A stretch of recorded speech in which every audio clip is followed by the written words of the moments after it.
As I told last time, we decided to end these programs by having a dozen or so world leaders spend a whole weekend discussing the problems we had raised.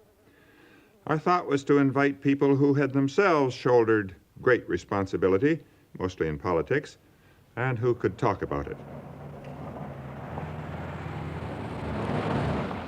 They came to our farm in southern Vermont, a farm where nothing grows but trees and where we've gone for our summers for 30 years. It is deep in the hills, not only secluded but very hard to find. This, by the way, is the day for others to talk. I'm going to try to be silent, maybe unnaturally so. See how small the windows are, and even are a few of the original glass panes, I think, blown glass. Original meaning? Oh, well, I guess from the house. It's about 200 years ago. My wife, Catherine, Kitty, tells two early arrivals about the old house. Ralph Derendorf, former commissioner responsible for research, science, and education of the EEC, and now head of the London School of Economics. Hans Selye, Canadian scientist. Most of the others eventually found the house. The county sheriff helped.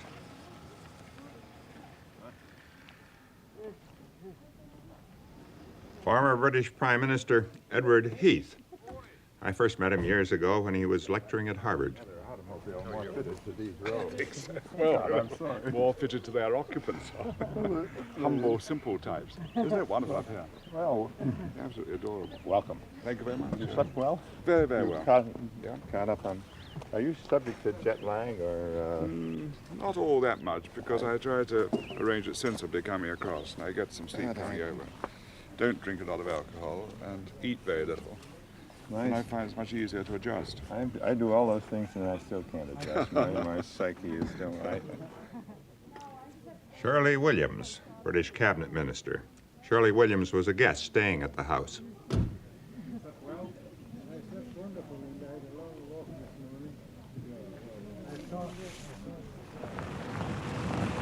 The next car brought a guest we very much needed for the discussion, Georgy Abatov, also a friend.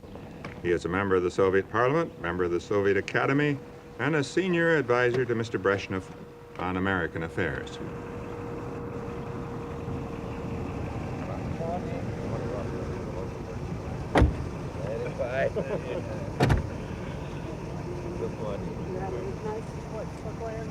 Yes, I have it. You slept well? Yes, everything is okay. A very great personal friend, Kukrit Pramaj, a journalist and very recently Prime Minister of Thailand. The historian Arthur Schlesinger, a fellow veteran of the Kennedy administration, and his wife Alexander Schlesinger. Better, but we're going to have this. Are we the last? Well, as one would expect. No, the Winships have yet to come. Winches, they left before we did. You better send out a search party. Well, very often people that get lost and never arrive. Maybe they're coming on horse. Come on, No, they did leave about 2. Oh, well, they left about the same time we did. And then he... Maybe he was looking at a horse and buggy on the way or something. Tom Winship, the editor of the Boston Globe. He lives in Vermont and naturally thought he could find the way without help. He did turn up eventually. Are you just over for the weekend? No, I was over for a Ford Foundation meeting. I'm a trustee of the foundation. We had one of our meetings. It's been quiet for the last 2 years. I don't know what it's going to be like next year because... Conversation began informally in two groups. Other guests joined, whom we will meet later.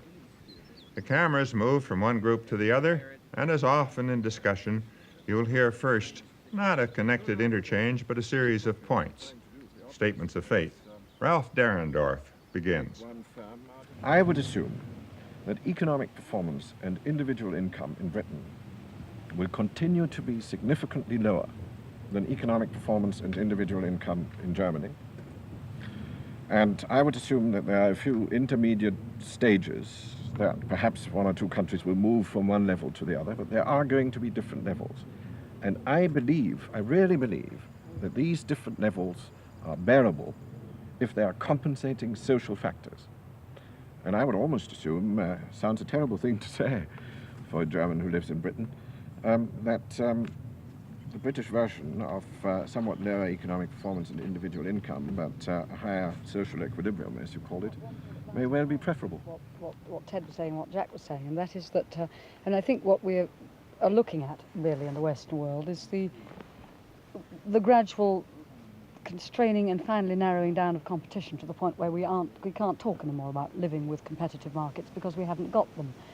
And that leads me to the next point that I want to make, which is if the instruments that determine competition don't operate anymore because of the power of companies and the power in some respects of trade unions, so that you're looking at a different structure of society than we used to have, then I want to make the point, what does this do also to the structure of democracy? Because I think it's probably done something very profound to it. Well, anyway, I mean, I think we're seeing something which, as it were, lies beyond what even Karl Marx could have seen, because he wrote a long time ago and he showed great perception. But that what's emerging is that the role of government, the role of the public sector is now so substantial, especially in countries like France, Italy, United Kingdom and so forth, that what we're not looking at any longer is a classical capitalist economy. We're looking at what people sometimes call a mixed economy, and I think the mixed economy will throw up something. We call it state monopoly capitalism. No, you don't, because it wouldn't be right we to do. that. No, but you're quite wrong about that, because it doesn't involve state monopolies in a lot of cases. We will change, for sure. We don't consider our society as having achieved the ideal state of affairs. We call it, well, the transitional period to communism, and there will be a lot of changes in coming decades. But the changes will go in different directions, I am afraid, in your countries and in ours. And now, if you spoke to millions of Russians, I believe that given the chance, they would say, oh, we'd far rather have consumer goods and try and reach the stage which American capitalism has reached, rather than go on putting more and more of our resources into military power, which is what is happening at the moment in the Soviet Union. I would say that if you ask the Soviet citizen what he would prefer more, he would the first mention not to have war, which is very understandable for a country which has lost 20 million people. And they would say even, we are ready not to have so many consumer goods, but please have peace. I think we've reached a position where we've got to revalue the situation, say, as between the college professor and the longshoreman or the miner, partly because there's a hell of a lot of compensation built into the professional job with respect to the professor. I mean, he does have security, he does have better pension opportunities, better holidays and so on. And we've got to allow the working man, the manual worker, to catch up with a lot of these security elements. That, you know, it's very pleasing for a Marxist heart to listen to different sort of representatives of capitalist society out discussing their problems, which actually we have mainly solved. And I think, well, unemployment and inflation, and for me, for my colleagues, it would be a new demonstration of the eternal truth found in Marx about this major contradiction between socialization of the production and private ownership. You know, it's my view that half the problem in Northern Ireland is the lack of jobs. It's the difference overwork that creates the tension. 40,000 jobs into Northern Ireland could probably bring peace tomorrow, because when young people are without a job, you know, they begin to talk and take an interest in anything. And if there's some apparently great dedicated cause, they will take part in that, even if it means throwing bombs. And that's the awful tragedy of an area like Northern Ireland, that this has developed mainly because of lack of job opportunity. So let's run away from that responsibility. No. I don't know that it's more harmful or distressful to be afraid of pollution or of atomic war or of the crash of the stock exchange than it is to be afraid of being eaten up by a bear. And since we have no way of making actual comparisons between the medical implications of the two types of threat, I think it's anybody's guess. It's my personal guess, but this I have no proof for, except an empirical one, it seems to me that that's how everything has always worked. Man has an innate tendency to go up to the maximum of his stress tolerance. You know, like a racehorse just likes to run, and it likes to run as fast as it can. And it will meet the stresses and strains of whatever is a stress and strain in his particular situation. But I agree with Darendorf. I think that what industrial society has done has been to undermine the traditional and spontaneous, natural, organic forms of cohesion. And as these have been undermined, nothing has arisen to take its place. Therefore, you get these kind of tribalistic or quasi-religious movements like fascism and communism, which try to produce an artificial cohesion through main force. I really feel that we must have reached the end of a period in which industrial development and everything that goes with it is sort of a purpose in itself. And it seems to me that all the developed societies will only survive if they recognize that there's more to life than industrial growth, the growth of cities, the development of cities, the creation of more and more of the same thing. And it is indeed my view that many countries, incidentally, so-called capitalists as well as so-called socialists, and indeed the so-called socialists more than the capitalists, have made the same mistake. And that is the mistake to believe that the world of work, the world of living around work, is one which is bound to be messy and unpleasant and in many ways inhuman. And in many ways we've made the mistake of believing that all we have to do is try to get out of it. That the great thing to achieve is for the working man to have more spare time, and the great thing to achieve is for the city dweller to go out to the country and have a chance to go out to the country. And that, I believe, is wrong. That is, when I talk about improvement and about trying to improve society, what I really mean is an improvement of the work situation. Both groups began the active discussion, the interchange, on work and the ethics of work. Arthur Schlesinger thought the attitudes toward work were changing. Most fundamentally, I suppose, we changed from a nation which was shaped by Calvinism, which had where the Puritan ethic predominated, an ethic of discipline, work, responsibility, into a nation which, for various reasons, has become essentially or predominantly hedonistic, where self-gratification becomes much more important. This Calvinism point, I think, is fascinating, because what has actually happened is that in the early phases of capitalist industrial development, it was actually necessary to save and to have this pattern of deferring gratification, of saving today in order to have greater possibilities tomorrow for the individual, and of amassing capital, investing it, having growth, and so on and so forth. And you could argue, you know, that a developed capitalist society can survive only if it abandons Calvinism and adopts hedonism. In other words, in order to solve the same problem of keeping industry going, of keeping industrial production going, you need a different approach, you need a different set of values. I have a deep personal conviction in this. I was born and brought up on a Canadian farm, and I've regarded my whole life as being an escape from manual labor. And so I would hate to think that I had at any juncture been under some obligation to return to the tedium that I have admittedly and barefacedly tried to escape your from. personality, you see. You did Well, actually it have that works a experience. bit different, Professor. You know, if you want to go to university, you haven't passed the exams. Then you go to work, but you have this hope. You work for 2 or 3 years. Then you have 1 year preparatory courses, and then you can go in.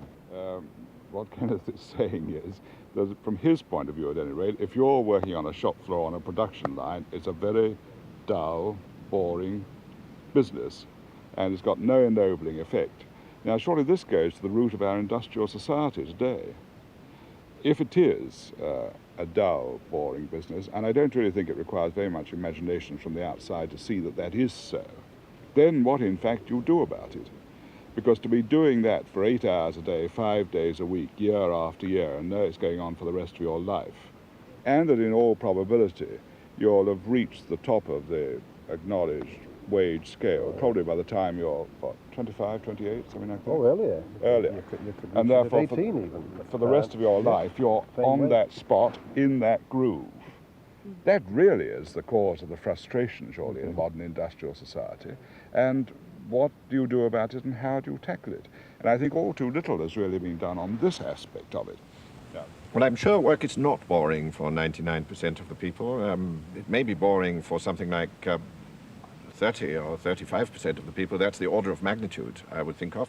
And there, I believe one can do a lot to make it less boring. Yes, I think that's right. It doesn't follow that working even the repetitious job is boring if you're able to converse with your neighbor, if there's a degree of conversation and chatting and joking with each other. But you see, the more you modernize methods of production, the more you try to eliminate the labor element, often the more isolated the job becomes. So that, for example, in a modern petrochemical plant, you will get one or two people watching an instrument panel in the control room. And that can be highly boring. They require to be alert all the time, but they lack the friendship and conversation that in another type of job might be available. So you can enjoy work in many cases. The real problem often is getting work, getting enough work. Shorter work hours and early retirement may be very, very desirable and should be permitted for some who want it. But on the other hand, those who don't want it, why not let them do what they want? I think that we have to take into account the biological fact that you need the feeling of having an outlet for your energy, of having some satisfactory recognition for your work, and that is a very major point in motivation. There's a lot of things that can be done, and a lot of enjoyment of life, I believe, could be secured if we can improve the basic training skills of young people. After all, a lot of the vandalism and irresponsibility of youth arises because they've really lost an interest or haven't developed an interest in wider living. And the boredom of leisure can be greater than the boredom of work. I still disagree. I think the ennobling effect of tedious manual toil is greatly exaggerated, and I'm prepared to go through that, prepared both for myself and my children to avoid that ennoblement. No, I'm going to jump up and down. I don't think it's ennobling. I think that not having ever experienced it means that you don't understand the problems of a very large part of society.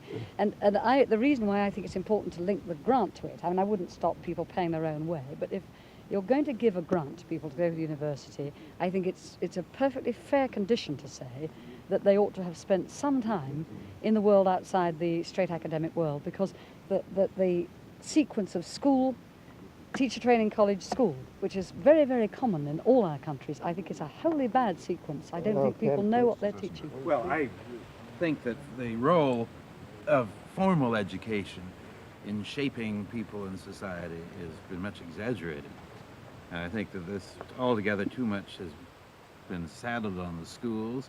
And the schools have become the great alibi for the breakdown of the other institutions of society. The family is no longer performing what its function had been at one point. The church is no longer doing it. The end of the apprenticeship system and things like that have meant that the problem of entry into the economic world is a much more impersonal thing. And as these other institutions have broken down, the other, I hate the terminology, but what the sociologists call the agencies of socialization or whatever, it's all been dumped off on the schools. And the school has become the great alibi for everyone else, for everyone outside the schools.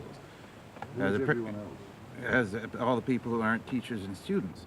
They blame their own, those who are in this educational system. Another subject that occupied everyone's attention, as it almost always does, was education. The schools. I've been a student, I've been a teacher, and I know how resistant students are and how ineffectual teachers are. And the notion that schools by themselves perform a lever to change a system is wrong, partly because their capacity to affect deeper motivation is limited, and partly because they're reflections of the system of which they're endeavoring to change. What would you say to the idea that everybody, virtually every employed person, should be required to, say, work at a manual job in a factory or in the docks or somewhere where they need to apply, as it were, basic trade training that they may have learned at school as part of the discipline in the approach to life? Because it seems to me we do suffer from, on the one side, unduly academic people who are prepared to tell people like me what we should do without perhaps a knowledge of what it means in terms of the practical workout. I thought for a long time that one of the things we ought to do is to have a requirement that anybody who takes a university grant must have worked in an approved form of employment for at least a year. In other words, what I think we're doing is taking far too many kids straight from school into university without any wider experience of life at all, and very often as a result dropping out after the first year because they're fed up with what they're doing. That's why I feel the whole problem of education has to be recast. I think we're still trapped by the conventional categories of life, childhood, adolescence, and so on. We suppose education is something that's completed at 22, and higher education fits into the 18 to 22-year-old box. Ridiculous. But it's now clear that many people aren't ready for higher education at that stage. They feel it themselves. That's why there's been so much tendency in the colleges for people who could, in another time, would have borne the intellectual load, but who feel in one way or another this isn't the time for them to do this, so they go off, they travel, they take a job. I think far from this being regarded as a kind of aberration or failure, it seems to me it's taking place on such a large scale that it's a perfectly natural response. We are thinking of education and work and leisure and old age and retirement as if they were sort of mechanical boxes. And if somehow these boxes don't fit at one point, as they don't seem to between education and jobs at the moment, then we have a gap and we don't quite know what to do about it. Now, my view is to take this particular problem, but one of the answers is to reconstruct the boxes, as it were, or perhaps forget about the boxes and think of human life in a different way. Think of it in one context. Think of it as one continuing process. And the answer to that, to be more specific, is that, in my view, there should be a much closer integration of education and work. That is, when one talks about a reduction of the working day, one must have something in mind for what people are doing. Well, of course, you've got to extend leisure opportunities. Leisure opportunities. Certainly. Yes, but they have to be active. But those leisure opportunities, of course, can be active, and they can include some do-it-yourself. I mean, no one's going to stop that process. Indeed, it would be a very good thing if more and more ordinary folk could do essential repairs around a motor car, for example, and understand what's wrong with a motor car. These are things that should be encouraged as part of the sort of way of life. But I don't exclude either the great opportunities for art that ought to exist for working people. After all, a lot of things which professional groupings and highly educated people appreciate as normal, the appreciation of plays, of music, of painting and so on, it passes over the head of millions of ordinary people, of working people. Frankly, I know little about art. I've hardly ever seen a play and so on. And I am typical in that sense of lots of working men and women. So that we've got to encourage at the educational stage this appreciation, which would make life much more worthwhile. I suspect the cost of change is greater than the ultimate cost of a new arrangement.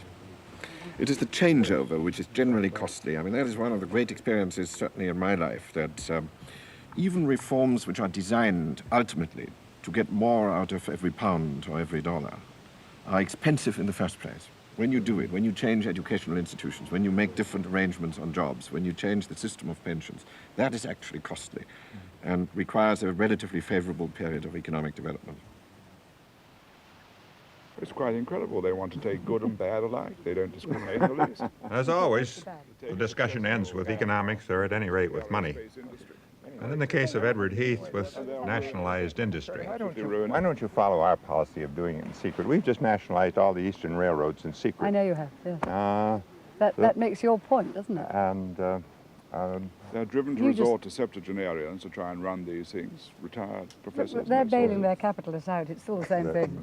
You have to bail capitalists out. They can't bail themselves But by out. doing it in secret, we avoid all this Yeah, terrible... I agree. Your government, it fell from 7 to 4. It then fell from 4 to 2.5 under ours, and it's a long, unbroken history. Now it's lunchtime. Alexander, come and have some food. All right. Arthur, having made all those valuable points this morning, come and have some, every one of which I've heard many times before. Sorry, so what time do I get to Marquette? Oh, they said, we'll get there at 9:30. I said, what? 6 hours? I told it's just around the corner. To the rear. There's a nice calculation here.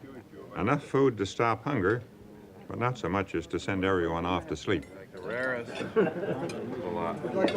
These are all rare. So this would probably be the rarest. I'm just going to get some salt. I think for a buffet lunch, we're doing all right. Let's go get some steak and so First. If you keep that going, then unions and employers will be influenced. Over lunch, Ted Heath takes time out to become eloquent on the British income tax. I've got these years to do before I retire, and that's that, and you take a perk of some kind or other. But when you're the lower management and you're looking to the future, you say, all right, well, I've done all my training, I've now done my hard work, and here I am at 25, and what's the future?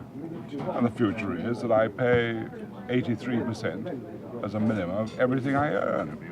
I'm sorry to have to correct you on your history, Arthur, but I'm prepared to do so. He was selected for vice president, and the campaign was well underway before it was agreed that he was constitutionally ineligible and was dumped. So the fellow says, well, why should I go on with this sort of thing? I'll go off to... And what's more, the actual salary on which you pay 83% is roughly half of what you would get if you were in the Federal Republic, or in France, or these other countries. Do you think that there'll be an emergence of a national health service by virtue of Carter gets that? Well, And that would it's coming anyway, and it's promised.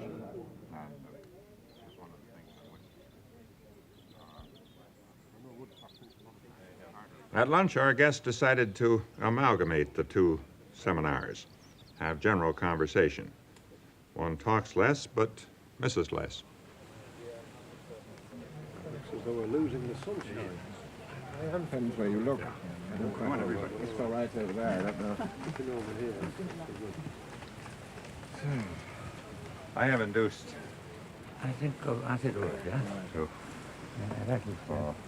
Do we sit in any particular order? Anywhere you like, sir. Let's move this around so we won't be quite so visibly on the camera as we would.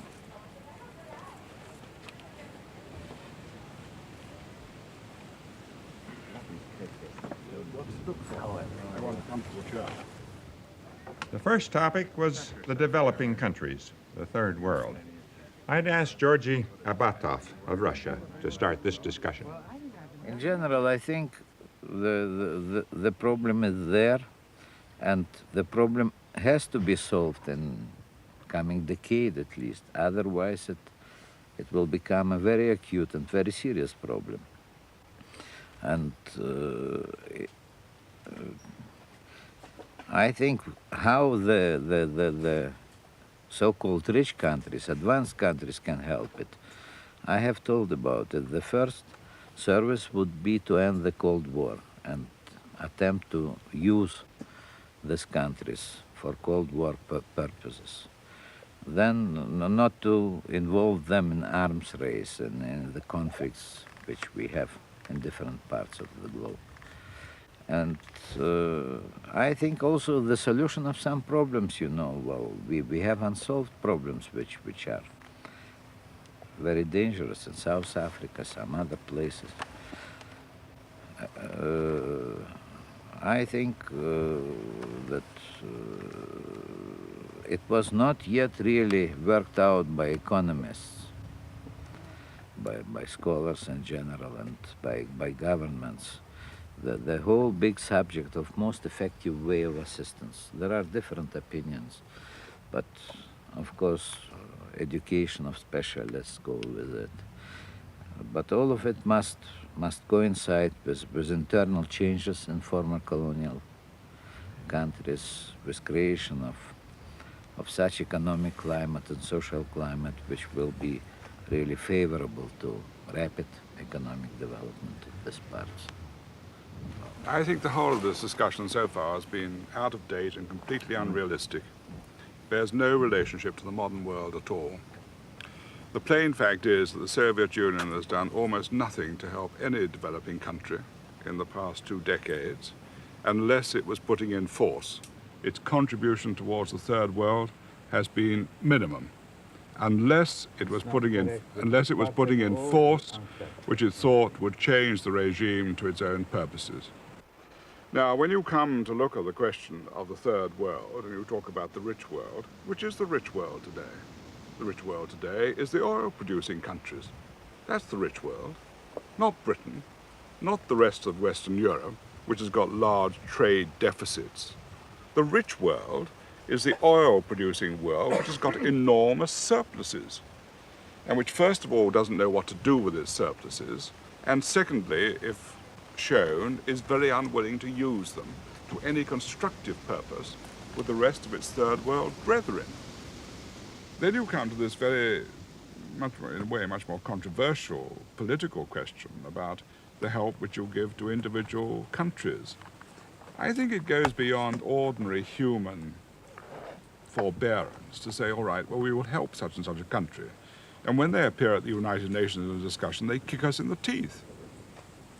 And the ordinary British voter says to himself, well, why am I contributing out of tax to help another country? And then at the UN, they just kick us in the teeth and say, you're absolute hell, you're an imperialist power, we disagree with everything you do, and so on. These are really very basic human considerations. Many of these countries were your former colonies, and they, in one way or another, helped very much to prosperity of Great Britain and made it what it has become in 19th century, beginning the first half maybe of the 20th century. I think you cannot say that it's not your moral duty now because you are poor.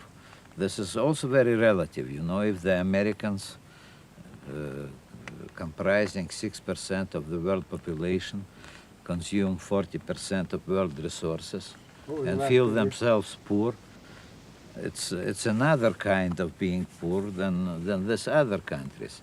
I think it has to be regarded as a special duty, the assistance to this country, of the countries, of the former colonial countries. You mentioned that your help to China was a disappointment. What was the disappointment? Why were you so disappointed about China? What did China do that was wrong? Well, I mean, I'm asking this in case in the future I became something important again. If I were to solicit help from the great Soviet Union, I might not be a disappointment to you. Well, you know, it's really a bit unfair to discuss this problem in absence of Chinese. Well, it doesn't Although really matter. every fourth of us had to be a Chinese, according to statistics. Well, I have Chinese ancestors. Yes, but I would say, you know, we, after Chinese Revolution, we took it. It was very emotional and sentimental, I would say, in our country. Yes. And we were very poor and in a very bad state this time after the war. Well, it lasted for maybe 1 decade or more when their opposition towards first moved towards detente in our foreign policy, when they criticized us for being not truly Marxist, that Marxist view would be only revolutionary wars, etc., etc. Beginning of 60s, then it became more and more distracted from any ideological schisms, and simply with territorial claims, with other things. I wouldn't say that many people in our country can understand it otherwise than they need, because of their internal difficulties, to have external enemies and surrounding which will help them to bring all of it together. Yes, that seems to prove my point in the beginning. there's a great deal of ideological basis in these helps. And if you, having received the help, and you sort of deviate from the ideology of your helper, you become a disappointment. Surely the job of politicians throughout the world, whether it's the left or the right, should be concerned towards helping countries like yours so that you can preserve a neutrality but develop trade and develop industry. That's what I was hoping for. Well, I'm trying to support you on this, you see. I think I'm supporting the voice of Thailand for neutrality. You see, we in Britain are not quite so altruistic as Ted Heath has been suggesting. We do give a lot of overseas aid, and I'm all in favour of it, and I know he is. But a lot of our overseas aid is related to British goods going to the undeveloped countries. And that British goods, American goods, Russian goods, and so on, there's a lot to be said for that. If it's to raise the standard of people, if it's to bring them more into line in terms of standard of living with the more developed countries of the world, but it's how you do it without pressures, without undue influence, not only of a political nature, but of an industrial nature. And we in the trade union movement are very concerned about the attitude, for example, of multinational companies that are prepared to exploit the third world. And when we try to assist our brothers and sisters in the third world, our brothers and sisters say, you're doing us damage. By trying to raise our standard of living, you are denying us employment, because the multinational companies then withdraw and move to another undeveloped country. This is a great problem for us. But you see, if you want to get out of the intergovernmental relationship, which produces political complications, much the best way of doing it is through individual companies. Yes. Because if a company invests in a third world country, then it not only brings money, which is what a government provides, but it also brings expertise and know-how, which a government doesn't provide, and it also goes into a partnership with the country which is developing, so that whatever it is, 50 or 60 or 70% is held in the shareholding and in the directorate by the company in which the country in which it bases itself, and this gives you a real partnership. Yes, I said from the very beginning that to have the right kind of help, the poor countries are responsible for conditions within their own country to encourage the sort of help we're talking about, private companies and so on. If you want an example, that you've got Singapore close at hand. Yes. Tremendous development. That's right. Japanese money, German money, British money a bit, and all done in partnership with people who are there at the moment. With a very strong central government control. But, well, not intervention. It's a very free enterprise economy. Actually, it is a very free enterprise. Only the government has got more power than most, than the rest of us. Mr. Lee Kuan Yew seems to have done it very successfully. Well, it's principally manifested, Jack, in an incomes policy along British that you have now imitated, isn't it? I'm not sure. I think there's rather more dictation from the centre. I think. And yet the secretary of the trades union is also a cabinet member in Singapore. That's probably the reason. Jack, I never knew you had aspirations in this way. You are insatiable. No. But you see, what do you do? Formalize your present position. What do you do? You've mentioned an incident, Ted, in Britain. Yeah. We are subjected in not only undeveloped countries, but developed countries, maybe outside of the United States of America, to the whim and will, to some extent, of multinational companies. And whilst I accept that many multinational companies are efficient in dealing with labour, they're not all that bad, and we can negotiate reasonable wages and working conditions, there is just that threat that can be exercised, and unduly exercised, by multinational companies, which calls, in my view, for some form of international code which all countries who have to deal with multinational companies must adopt.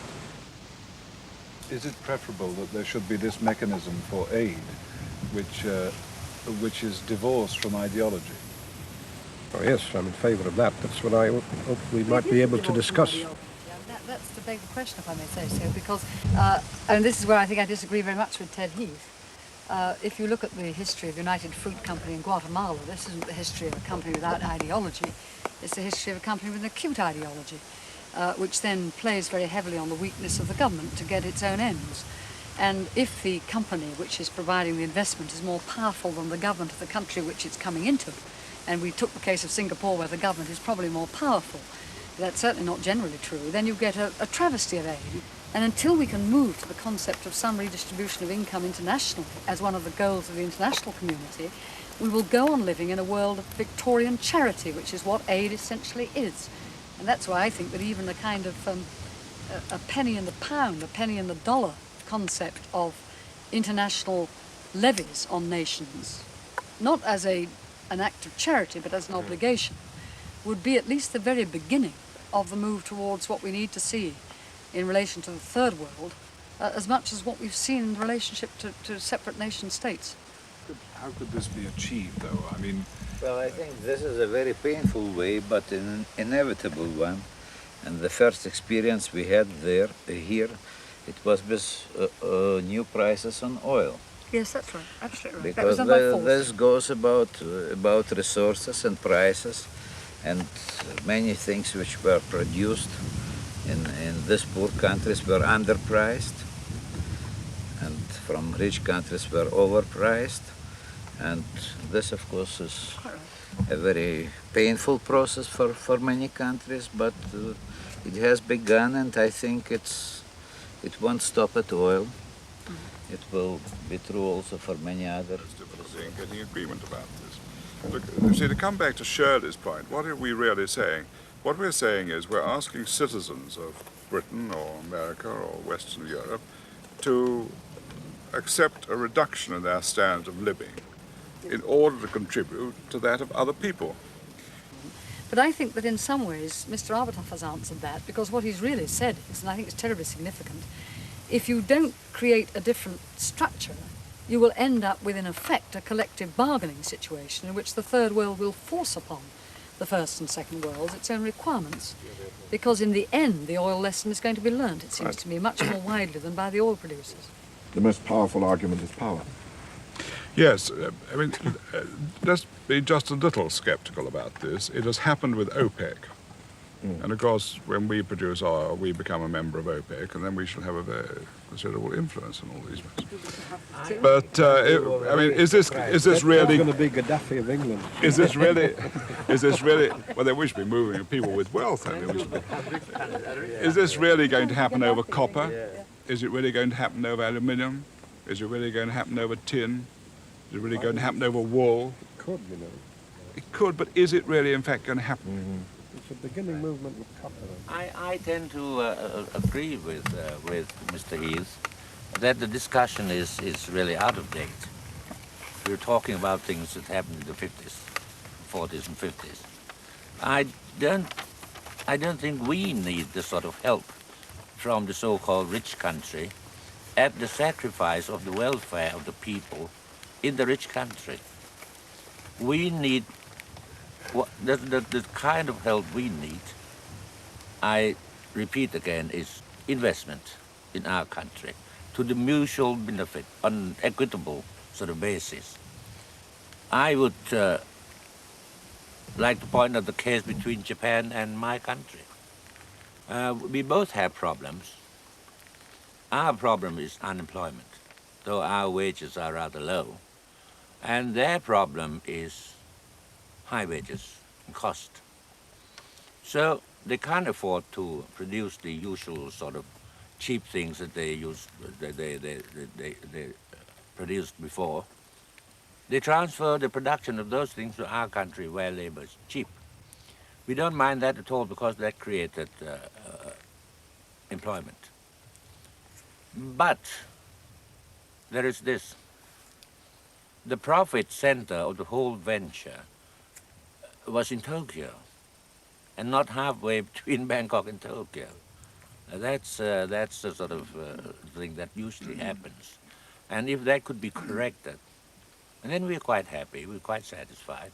And we will discipline our union somehow to keep the level of wages within possible. Don't discipline them too strongly. Well, in that case, we'll beg them on our bended knees. That's better. That's a much better technique. Yes. The discussion now turned to the rights and functions of the individual in an age of high organization. The fact is that in the underdeveloped country, or whatever we call the countries that are not industrialized completely, and in the industrialized countries, the individual tends to count for less and less, and we ought to take some account of how people, ordinary people, can express their point of view. The bigger the organization, the multinational company as an example, the bigger the government administration, the bigger the local authority, and the tendency is always to create bigger units. And the bigger the trade union, incidentally, the less the individual seems to have an opportunity to express him or herself.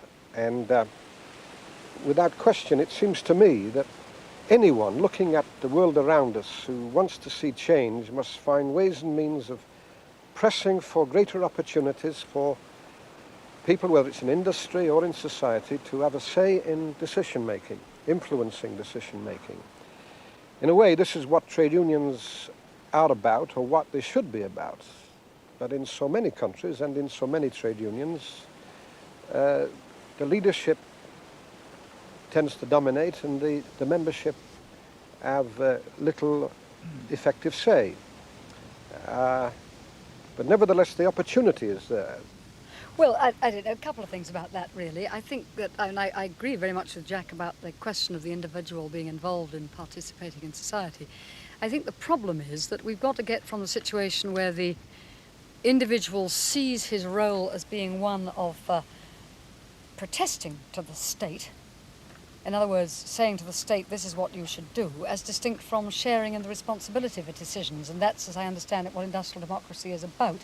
Yep. So that it's part of this is the devolution of decision-making power from the state itself down the line as far as it possibly can go in respect of individual workplaces, in respect of local community neighborhoods in terms of their environment and their choices on that matter, in terms of things like schools involving parents, so that only half the battle is that the individual shall be better represented in making his protest. The much more difficult half of the battle is involving the individual in the sharing of responsibility.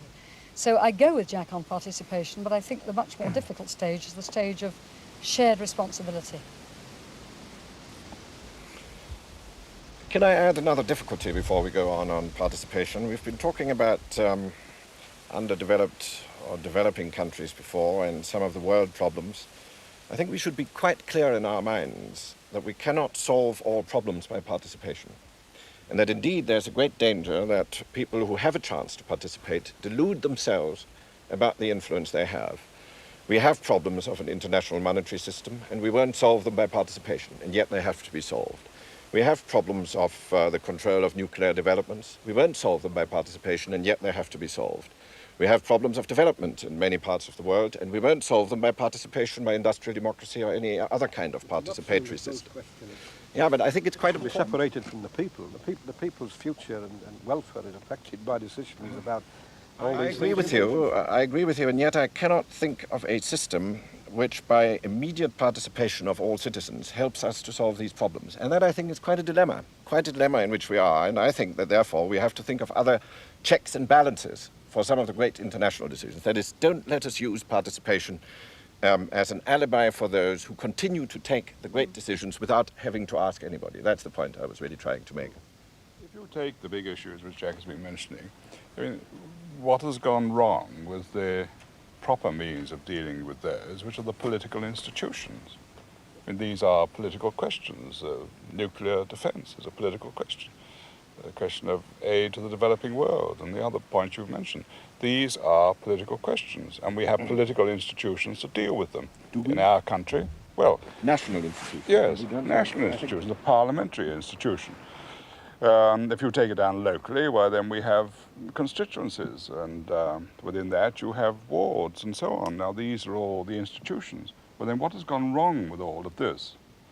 And I think one of the things that has gone wrong is that the citizen feels that on the other things which affect him, parliamentary institutions no longer really represent his views. And if you take, for example, capital punishment.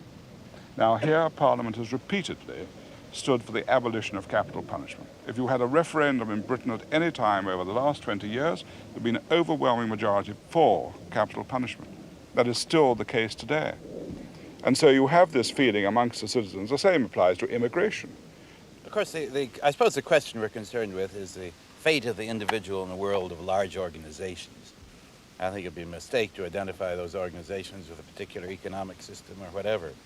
Now, this isn't a new question. No one thought about it more profoundly than Tocqueville a century and a half ago in Democracy in America, where he was concerned precisely with the fate of the individual in a mass society. And in effect, he came up with 2 points, and they seem to me still applicable today.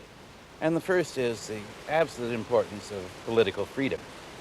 Now, political freedom is qualified in countries which have it, where it allegedly prevails. It's limited, as our critics and we ourselves point out. But still, the rights of political opposition, however pallid they may be, are better than having no rights of political opposition at all. And I think, therefore, any serious consideration of the fate of the individual in the world of a large organization must understand that the individual is dead without a system which is devoted, which has as among its objectives and alleged rights the rights of political opposition. Would you include the position of the individual who has no alternative except to work for a large organization? Should he have political freedom? Sure. No. Would you describe that as an absence of freedom? I would describe that as an absence of freedom, yes. What you're emphasizing, which I agree with profoundly, is in a way a negative sort of freedom, which I think is basic. You can ensure by laws in a parliamentary democracy that people aren't made to do things. But the real problem today is to go further than that and meet their aspirations. And by saying, yes, your freedom is also going to enable you to have the constructive things in life and to remove the uncertainty from yourself and your family. If we're talking about the age of uncertainty, then it seems to me the uncertainty with which we're really dealing is the uncertainty of the ordinary man in the street and his wife and his family and what's his future going to be and what his children, how they're going to be educated and what's their job going to be after that and where they're going to live and who's going to look after their health. And if they're ill, are they going to have to pay a fabulous bill or do they find a means either by voluntary contribution or through the state in which it's met? These are all the things which really concern the man in the street and his wife and his children. There has to be some sort of leadership which you trust, doesn't there? I would say another thing, that in the 60s here, I think that there was an enormous movement. People really felt that they'd been misled, that their government was too big, that their organizations were too big, and that they as individuals couldn't affect them. We've grown, the Washington Post building has grown since I've been there 13 years, from about 1,300 to 2,800. And I now cope with some very real difficulties because people feel that we're cold, we're impersonal, that they're not loved, that people don't want to listen, that management doesn't care. I get that all the time. All I'm saying is that when you do care and you do want to do it right, it's still very hard to do. You have to replace the value of a small institution in which individuals all know each other and therefore can be heard with some very effective machinery through which they can make themselves heard, such as, say, an open door policy to the top executives. Well, of course, we have the answer to that in Britain in industry, and that's the shop steward system, a continuous representation system, elected representatives. But I think you need to develop that and enrich it. At the same time, you've got to find some equivalent in society so that... But, Mr. Jones, some of, as you yourself said, trade unions tend to become very undemocratic. The way you ensure that they're democratic is to make sure that there's a lot of representatives selected at the bottom of the union machinery. But like every organization, people get lazy and they don't go out and vote and they don't participate. And then, like every bureaucracy, the bureaucracy takes over, and it's more undemocratic than any bureaucracy you can encounter when it gets rigid. And it's the first to prevent management from trying to reach people who work for them. But a trade union shouldn't stand in the way of direct and effective representation of the employees to the management. That's what a trade union really should be about. Well, it was very pleasant to hear such a lot of sound criticism on this side. Time not on Soviet Union, but on United States and Great Britain, and I share it, and I could add some things to it as well. But we have our concerns here, and a lot of things are being done. Here we are not completely satisfied, and I think when you speak about the right to oppose, well, we could rephrase it, the right for criticism, which is cherished in our country. I think it is very important, and we consider it to be very important. But at the same time, I don't think it is enough. And the main problem is, and there is no simple answer to this problem, how to really make people participate in decisions beginning from the grassroots. Of course, I have some grave doubts on how it will be done in the United States, how, for instance, the steel worker can influence the major decisions of U.S. Steel, or even editorial policy of Washington Post. But I see certain search for it here in this country, and I think it's a very sound development. Can I just ask one question really from the British-American point of view? Because when I was over here 9 months ago, it was just after an article that appeared in Time, I'm sorry it's the sort of rival concern, which was entitled Them and Us. And it was about a British firm called Rubery Owen. And it wasn't in any way malicious, and I'm sure it wasn't meant to be. But what it described was a situation in a medium-sized British firm, which it described how the chairman and managing director, which was originally a family business, lived in his very nice Tudor house, and his children were taken to prep school in the mornings in a car, and how he had his recreation at weekends and so on.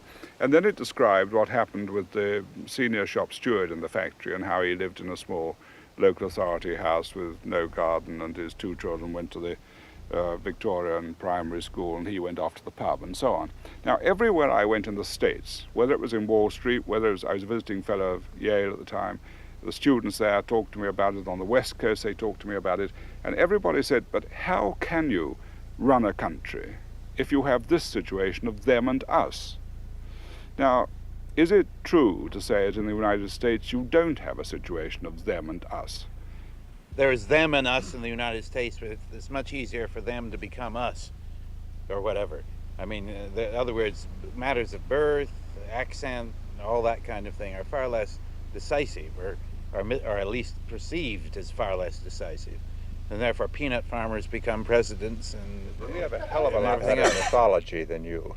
And the ancient mythology of Britain is that of a class structure, and the equally and much more powerful mythology of the United States is of equality, mobility, and on the whole, the belief in both countries is strong, but if anything, our capacity for illusion is greater than yours. You haven't read your Marx very well, Ken, if you believe that mythologies can be sustained for any length of time without a basis in fact. There must be some sort of basis.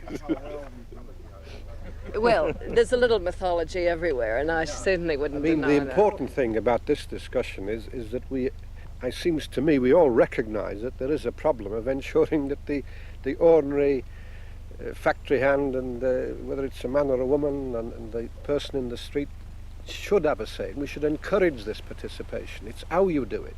how to have some form of continuous association, either in the streets or in the factories, that we need to look at and develop. And I think in the factories it becomes very much a question of the trade union operation. This is what trade unionism is about. It's not just about concluding a contract on wages and working conditions. It is about representing people and seeking to secure the freedoms which Ted Heath mentioned, the freedom of from unemployment and the freedom from insecurity and so on. These are vital factors which people want to do something about, and they should be encouraged to do something about them. We were to continue our talks later in the evening in Newfane, our neighboring town 8 or 9 miles away.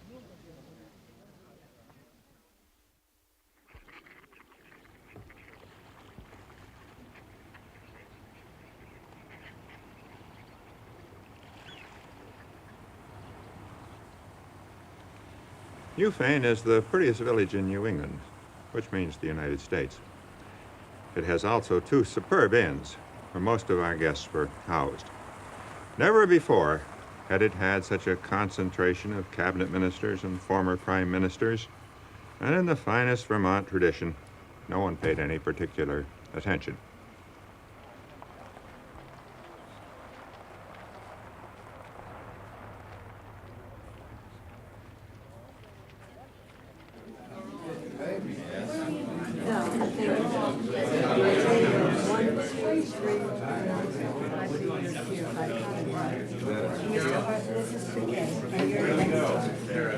That's you? Is there a theory? Is there a theory? Bye, Kay. I think you're right. Yeah? That's very good. Very good. Very well. Very pleased with that. I hope before you leave this country, you will get a book. Victor Ruther is one of them. Where? Victor? It's called the Brothers Ruther. Probably send me one. I know Victor very well. He ought to send it. There's probably an art in arranging dinner guests, but it can't be as recondite as my wife makes it appear. She leaves a place down at the end of the table for Henry Kissinger, who, of course, was Secretary of State when we had this meeting. Henry is being disciplined for arriving late. Move away from purely. Yeah. Oh, yes.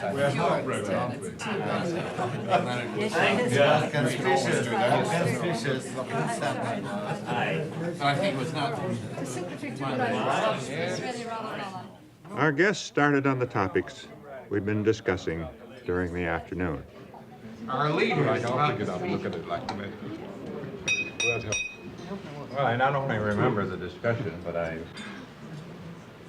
remember the instruction as to who was to start it. So as soon as you've had a chance to look at the menu, I'm going to ask Jack Jones to pick up the discussion of this afternoon, start the conversation on the, not on the negative form in which we all rejoice this afternoon as to how difficult the problem of the individual is in a world of great organization, but in the affirmative sense of what we do about it. And well, I think we're living in a time of very considerable change in this respect. Working people are more educated. They manage to watch television for one thing and see Kenneth Galbraith and take an interest in what he has to say. Certainly nobody is going to deny the impact of that. There is a new trend in the sense that people question authority. They question authority in trade unions, they question authority of management, they question authority of governments. It's how you can apply that constructively. You see, we've learned that not all brains lie with the top. There's a collective experience that's necessary. And even in terms of product, take a motor car. The person who participates in the manufacture of a motor car these days often will drive that motor car. He's very proud of the product he's a part of. But he will have views to express about the performance and maybe the construction of the car that ought to flow up to management. And this is what we mean now by industrial democracy, to involve this expertise of the shop floor up to the level of management. we in Britain, the trade unionists in Britain, for the most part, not everyone, feel that it will add to the enrichment of the life of the worker. You'll feel much more a part of management decision making, and in the process it can add to efficiency. Now, how far you can apply that to society, I don't know. Can I ask you this, Arthur? I mean, my impression is that, you see, what Jack said is true of a lot of Western Europe at the moment. You've got Sweden, you've got Holland, you've got Norway, you've got Denmark, you've got Germany, all engaged in this great move towards what's called industrial democracy. It takes different shapes. It doesn't always take the same shape as it does in Britain, but it's a universal movement in Western Europe, and there's even the EEC attempt now to lay down what they call a European Companies Statute, which requires union representation, not perhaps again in the form that everybody's happy with, but nevertheless the move is all in the same direction. I mean, my impression is that the United States trade union movement is nothing like as pulled into the centre of policy making as it now is in Western Europe. And why this is, I'm not quite clear, except that it seems to me that the trade union movement in the States has been astonishingly politically ineffective. Or Maybe it wanted to be. It's taken different forms. Its intervention in politics have taken different forms. There hasn't been that relationship, for example, between the American labor movement and even the Democratic Party, comparable to the organic relationship that exists between the TUC and the Labor Party in England. Sure. I mean, there is also a feeling, which may be right or may not be right, that the more that labor, business, and government get involved in a collusive relationship and settle decisions among themselves, you get into the situation of a corporate society where these decisions are taken at the expense of all the non-union. We only have 28% of the labor force in unions in this country, so that which on the one hand means all the fears of trade union tyranny are nonsense, but which on the other hand means that the trade unions cannot legitimately claim to represent the entire working force. And the problems of, as I say, collusion between big business, big labor, and a subservient and acquiescent government that's a serious question, which the proponents of Professor Galbraith's income policy will answer for us. With great respect, you're begging one of the questions there, aren't you? Because you're saying a subservient government. Now, we've got less than 50% of our workers in trade unions. That's also true. But if a government is going to deal with anybody at all, then the only people it can deal with is the organized trade unions. But in doing that, and in dealing with employers, then it has got a responsibility to represent the consumers, as we said earlier on today, but also all of those people who aren't in fact in unions. What worries me more than anything is how do we create a situation in which the individual who's got the initiative and got the incentive will in fact do things for himself. Now, you asked me about the individual, and that's the thing which most concerns me today. This comes down as a practical matter to how the small firm, the independent entrepreneur, can make his way against the large enterprise or against the... Or how the worker can be sure to get a job. Or the... Yes, and against the bureaucracy and against the tax system and against all those things which discourage him from doing it at this moment. Against every sort of planning regulation, against every sort of restrictive practice, against every sort of activity. I mean, first consideration is a job, Ted. Huh? How do we ensure that everybody has the right to a job? Yes, but that is an allied question, because if you have individuals who get the opportunity of doing this for themselves, they create jobs for other people. I'm not against the small businessman, and maybe there's a case for encouraging it in some of the craft trades. But in fact, the idea is a bit outmoded. You know, in so many areas of industry, you quite frankly, the small businessman couldn't compete with modern mass production. And it's the big mass production units where the impersonalization occurs. I suppose the difference between production and services. In services, the small entrepreneur still has a role. Oh, well, in still keeping the affirmative tone, which we've more or less successfully tried to sustain. What's the most important thing that needs to be done to affirm the position of the individual It consumer. won't work like that. You can't really create an organisation of consumers. They don't work that way. Their common interests aren't sufficient for that. But what you can do, and I think must do, is to give them a bit of muscle in the sense of the kind of expert backing that Ralph Dahrendorf was talking about in another context. And let me look at three sorts of consumer interest.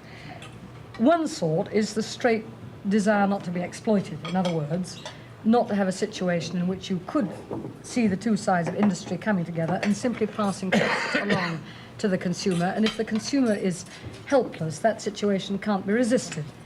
Secondly, you've got a consumer interest vis-à-vis government itself.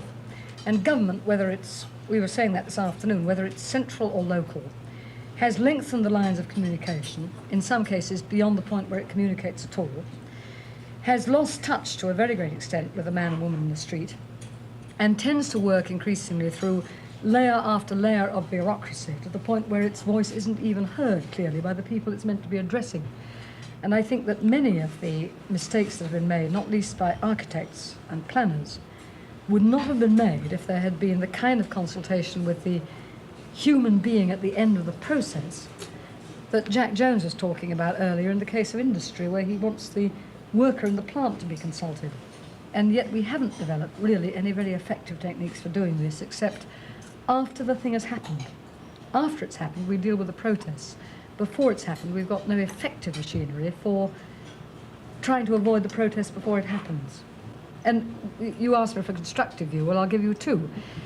And I think that in the case of civil servants, no civil servant should take up his post or should be promoted until he's spent at least a period of time at what you might call the shop front, dealing with the individual, either approaching him for unemployment benefit or approaching him for a pension or whatever it may be, so that he or she has a real sense of the public with which he or she is meant to deal and to which in the end they're the servants. And at least in our country that happens very little, far less than it should. Shirley, is there any nadirism in England? I mean, the use of the lawsuit as a means of consumer challenge, and anything that results in a court decision automatically applies, therefore, to 100%. Nothing like it is in the States, but the pressure of the consumer movement, and here again the parallel with the trade union movement is not bad, is of course on statutes. In other words, the technique, in addition to statutes, the technique of the lawsuit is a useful one. It is a useful one, but it's not widely used. Not the lawsuit. Hey, Shirley, can I try another one? I've spent 12 hours listening to this high-flown verbiage about problem solving and returning. Hasn't it been nearly 12? Seems it. And returning it to the people. And I've heard one mention of the only medium, only media that the people read, television and newspapers. And it really quite appalls me that this group of heavy thinkers haven't thought about the public education techniques that we've used in this country with some success, I think. Come over and reform the British press. Well, It's also fine over here. I'm not too sure that it's fine over in Britain. I'm talking about Huh? No, it's my personal observation. I don't think the British press, however bad it can be, should learn very much from American press. I think that's right. What's your problem with the American press? Oh, we have a lot of them. For starters. Well, many political things, how they were handled. Then I have my observation in general, if we switch to this subject, that the sensationalism, which goes quite contrary to the needs of public education, such stress upon violence, upon many other things, which has become a sort of public education of a very negative kind, I think, in this country. And although there are exceptions, there are good articles in some papers, but if you take it as a whole, especially, well, these papers which have the widest circulation, maybe. Of course we can't. I hope to achieve the balance and impartiality attained by Pravda and Izvestia in these matters, but we do our best. Well, maybe you should learn a little bit from them as well. Can I ask you a question? I mean, you've got a great tradition in the States of what used to be called muckraking journalism, and I suppose at the highest level one might describe the Watergate business as the very highest kind of muckraking journalism. I mean, in a sense, the press became the loyal opposition over that. What I want to ask is, at what point does the press have a greater responsibility towards matters that are crucial to the well-being of its society, or does it always have a greater responsibility to its readership to give the readership what it may want? Well, I think it's one of the most interesting problems the press has is what is its role in society. And I think that there are certain things we can do and try to do, and certain things we really probably can't and shouldn't, because there are limitations to what we can do. And there are limitations of time, of space, of the degree of sophistication of the reporters that are handling these subjects.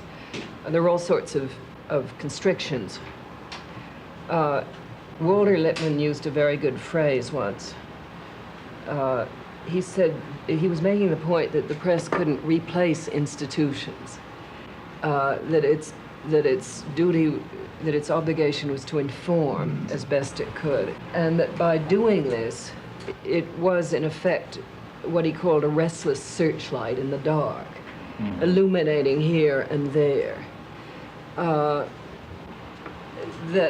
if you call attention to problems in an intelligent way and get the facts to people, that then institutions do really have to take over. And I would say that the Watergate instance is an instance of that, because what the press did was to keep the issue alive while the institutions were not working.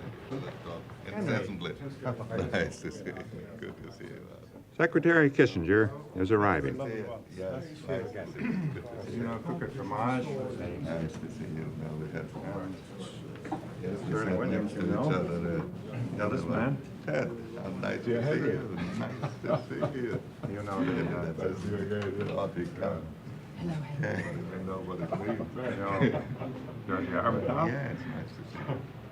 Hello, I haven't seen you in ages. This is Hansier.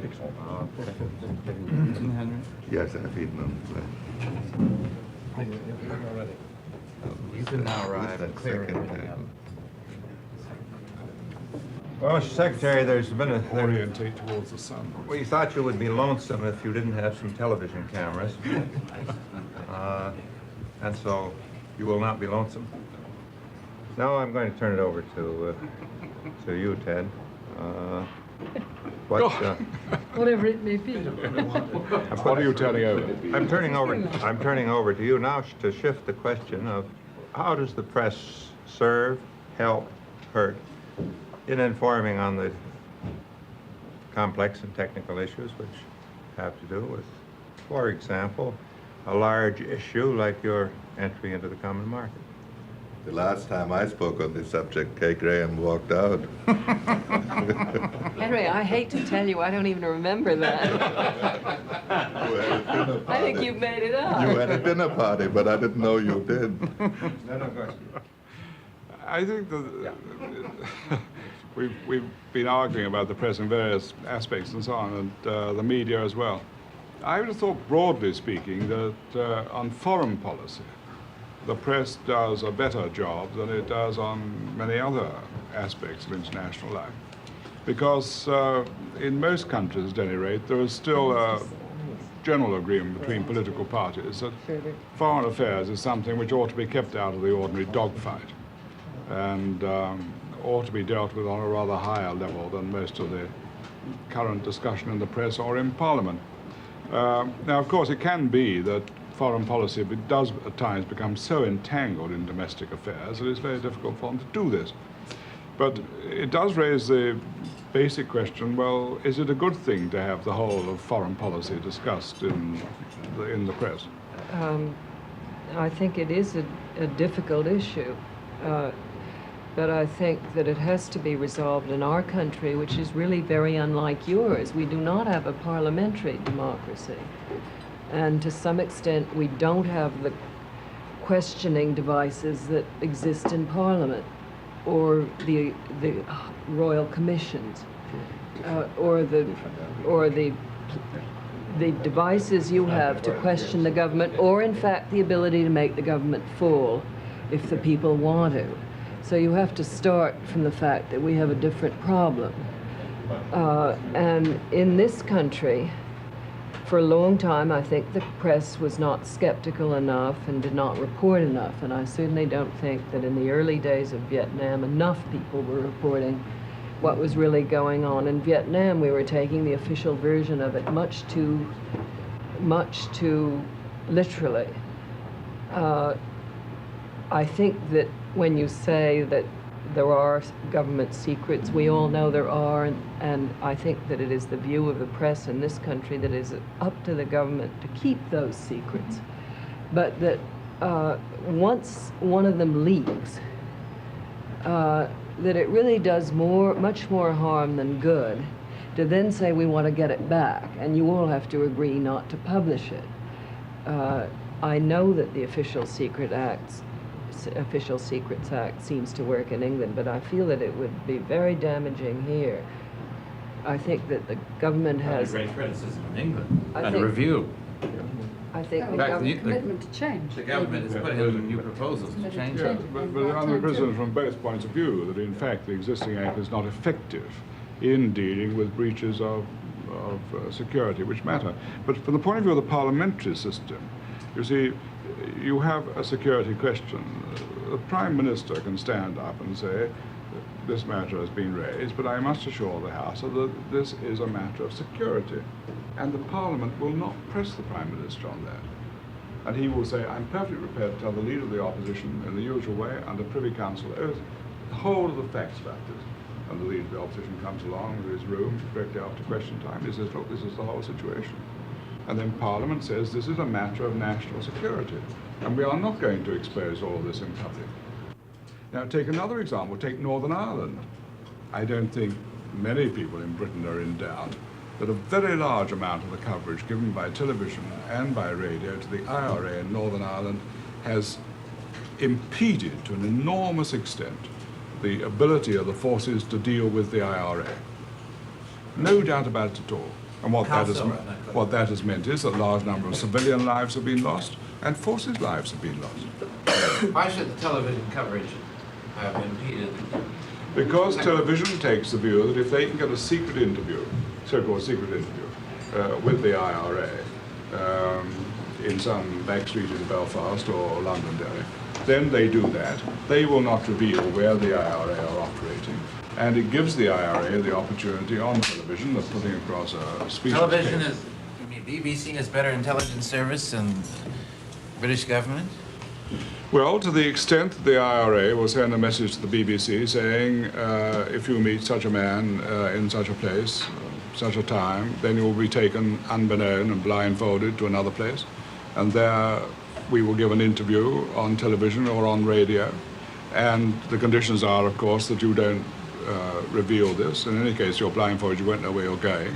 And if you do reveal it, your life is in danger because we will take jolly good care that you're bumped off after it. Anyway, it seems to me that governments abide by a set of unwritten rules about how they behave. Now, if you take one historic example where governments didn't obey that set of unwritten rules, it was the case of the British government at the time of Suez, because the matter was not an issue which came to Cabinet and was resolved at Cabinet level. It was resolved by a much smaller group of ministers who, in effect, concealed from the Cabinet what they were intending to do. Now, I think the press was not wrong to pick up the Suez issue and to fight the government on it. And I think the press has a right, in a sense, to break the rules if government itself, in a democracy, breaks the rules.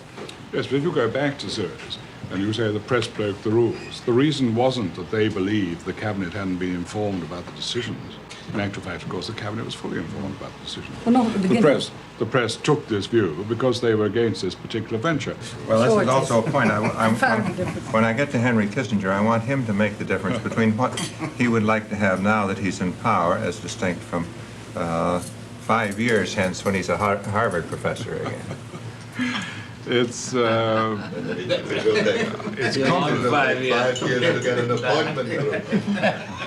it's complicated from the point of view of analysis. And I think the first part you have to divide up is the defense foreign affairs aspect from the domestic aspect, insofar as you can have that division. And here, I think you are dealing with confidentiality as compared with what I would call security. Now, on confidentiality, I take the view that a government is just as entitled to be able to discuss policies with its administrators, with the civil service and its colleagues, as any other organization in the country is. Now, I do not find that the press accept this. In other words, if Kay found that one of her senior executives, after every board meeting, was going out and telephoning the New York Times and telling them what had happened, she really wouldn't be very amused. And yet the press takes it for granted that a civil servant ought to be able to do this, and ought to be able to ring up the press and say, well, there was a meeting in the cabinet today in which there was a row between so-and-so and so-and-so, and you ought to know all about this. You wouldn't distinguish between a private organization and a publicly elected, democratically accountable I don't government. accept this. Oh, I don't think there is. We used to have those arguments. I insisted, and Kennedy insisted in publishing the documents. The State Department predicted all sorts of terrible consequences. Some of these had to do with Thailand and some with China. Documents were published, had absolutely no consequences at all. Mention of Thailand allows me to ask the former premier of Thailand what rule he would invoke on. Well, it depends on the responsibility of the press. The press in the United States, of course, are different from the press in England, and it's, as regards the Thai press, they're unbelievably irresponsible. So my rule is never to give information that affects national security or national interest. They'll invent it if you don't give it to them, but then you can always deny. That's about all there is to it. How do you define national interest and national security? Well, you know, you're coming, Ken, to the one point, which is finally, in a democracy, there are some things on which you have to trust a government. Yes. Otherwise, a nation cannot survive. Ted. And if the Americans haven't learned that as a result of the last 10 years, then it makes us, their friends and allies, despair of it. How do you make the division between what is obviously necessary to know, as distinct from, and what categories would you seek to see reserved from use, kept secret? Well, first of all, I think one has to make a distinction between what the government should tell the public and what civil servants should have the right to tell the public.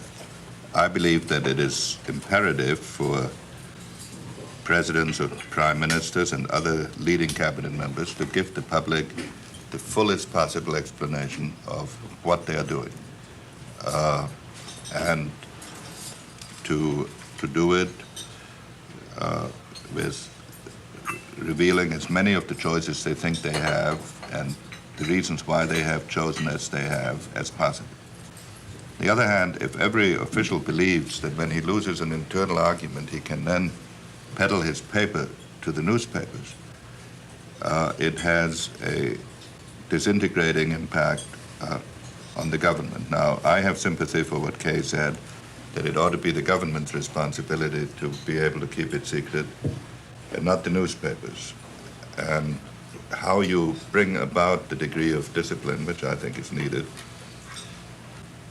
I have not really thought through. But I can say now, for example, when I receive a cable which I should simply note, since I'm assuming that it will leak, I write an answer so that if it leaks either to a congressional committee or to the press, I have a record of my point of view. Now, this already distorts the process of government. People ought to be able to communicate with the Secretary of State without engaging in an endless internal debate. Many things, if you speak about the impact, and I repeat, I'm not blaming the newspapers for it, I'm simply describing the situation. The impact on the government now is that almost any paper that is being written for internal deliberations has to be looked at also from the point of view of how it will appear in print. And now you may say that's the way it should always be looked at. But there are many intangibles in decision-making in which it is absolutely necessary to work through candidly a number of options which you would later reject, and in which if every advisor has to worry about how he will look in print 3 weeks later or 3 months later or a year later, is going to have a debilitating impact on decision-making. Therefore, I would think that it is quite clear that the presidents, prime ministers perhaps ought to be more candid than in the situations that you describe. But this does not, in my view, entitle officials, except under conditions of a total breakdown of public confidence, to play their own game. Because what very often happens is it's precisely the people who have some hobby horse who are pushing it most strenuously. And it is almost impossible for the press to distinguish between the validity of the various secret documents that are now practically being forced on them. I don't know what I would do if I were a publisher. Having stated this problem, the easiest solution would be to get discipline in the government. But how you can get that with all the present impact, I have no answer to. Now, if I could, since I may not get the floor again, knowing this eloquent group here, if I could make a few comments on some other things that were said here. Can I just take you up on one point, Henry, on this? I mean, let's take a practical. let's take a practical point in I was going to attack Shirley Williams. Let's take a practical point in negotiation. We both know perfectly well that you can have a situation in which one side will make an advance to the other, in which, if it's reciprocated, you're going to have a successful outcome, and therefore you can stand the cost or the racket, whatever you like, of the advance you make. On the other hand, if you don't get the response, it's extremely damaging to the government, the Secretary of State, the Foreign Secretary, whoever it may be. Very good point. Now, that, I believe, is a crucial instance where if the press come to know about it, there is a very heavy responsibility on them not to publish that, because it endangers the success of the operation, because the other side is also in the position that if they respond and don't get success, they're in danger as well. Now, if this is known in State Department and the Foreign Office, CADE or say wherever you like, and the whole thing is likely to be blown and there is no responsibility in the press, you won't get initiatives. Initiatives like the Bay of Pigs? Like what? Like the Bay of Pigs? I think That the wasn't a initiative diplomatic you initiative. mentioned That was was also not the military best one. operation. And if it had been successful, we should never have heard anything but praise for it. Maybe I It's think the I hard better facts get of the back case. I think I better get you back to attack Shirley Williams. No, I was going to make a partially irrelevant point to the one our discussion has now reached. I don't believe that the intelligence investigations necessarily prove the influence of the press one way or the other. With respect to a point that Kay made on the Pentagon Papers, I think the government got itself into a hopeless position when it was forced to defend the secrecy of individual papers that extended over a period of years because it was quite impossible to demonstrate in any individual case the secret aspect of the paper. In fact, the mere requirement of forcing the government to prove why something is secret and thereby revealing the secret will make the government most reluctant to contest the case. The impact of the Pentagon Papers was the cumulative nature of 40 volumes of secret documents being able to be published, and the caution it must have inspired in other governments in their ability to deal frankly with the United States, and also for opening the floodgates for the sort of situation that now exists, and which in my view has to be brought under control after the election, in which almost every civil servant feels free to go public with any point of view that he may have had on which he was overruled, or uses either the press or the Congress to bring pressure on the administration. Now, I am quite sympathetic to Kay's point that the primary responsibility is with the government and not with the press. But the consequences in the foreign policy field, I would agree with Ted. Would you not also say that the government itself releases confidential documents when it wants to sell its point of view quite often, Henry? And would you reserve the right to the government to use them when they saw fit, but not to the right of the government's opposition? Well, I think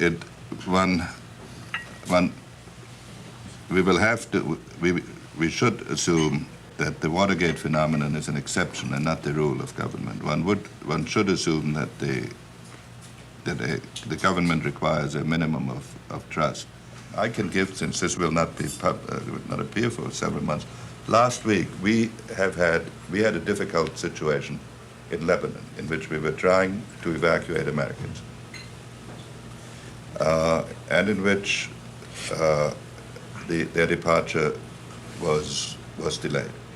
We deliberately, not because we wanted to hide anything from the public, refrained from blaming the PLO because we did not want to turn it into a test of strength with the PLO, and because we thought that the lives of the people was more important than some grandstand play. Within days, it was leaked what the obstacle was, what our concern was, and until we get these people out, we still don't know whether this does not greatly complicate the issue. Now, this is a case where there's no policy dispute within the government at all, and where it's simply some official who's trying to prove to some columnist that he's a big shot and is in on some information, is releasing information that next Wednesday or Thursday would do nobody any damage, and that does nobody any good this week. Is that released from the field, Henry, or from the State Department? Well, in this particular case, the State Department is guilty enough in these matters. In this particular case, I don't believe it came from the State Department. It came from somebody who wanted to prove how able his organization was in effecting evacuations. It wasn't even malicious. It was just self-serving, but potentially very dangerous. We hope it won't be dangerous, but the reason we kept that particular sequence of events secret is, even though we revealed the general fact that we couldn't make the evacuation, the particular conditions which inhibited the evacuation we kept secret simply so that we could complete the process, and once completed, it would be there'd be no objection whatever to make clear who did what to whom and what we did. Why is the press so anxious to damage the national interest wherever it can find it? That's a good question, Kay. Why? That's clear, Ted, really. Come on. That question is obviously addressed to you, Kay. So I'm being asked if I've stopped beating my wife.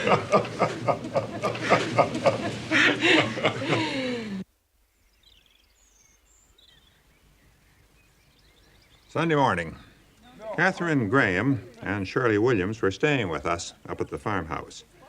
Mrs. Graham had breakfast with us, and she demanded to know what we had paid for this house and 250 acres 30 years ago in 1947. I told her it was $6,750, about 1,600 pounds in those days. At least other people work for theirs. They don't just sit on real estate. Well, I tell you, I never said it. I've painted it. I've kept it from falling down for 25 I want you to know this is unearned increment.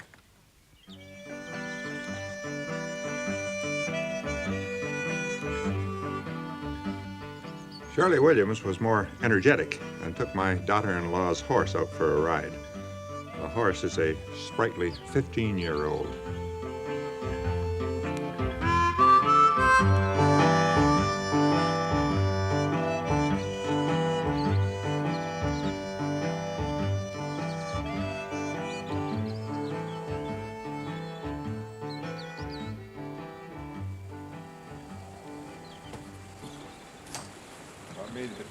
It's a lovely horse. Very nice rabbit. Want me to demonstrate now?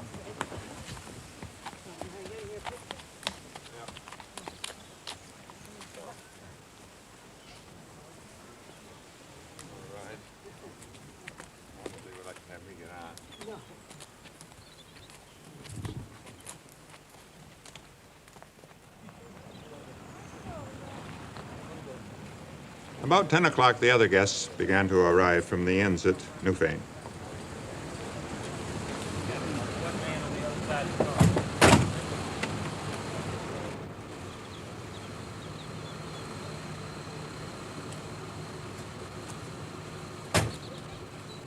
The discussions were to break up at lunchtime, some to catch planes, more, including Ted Heath, to attend the famous Marlborough concerts, which are nearby.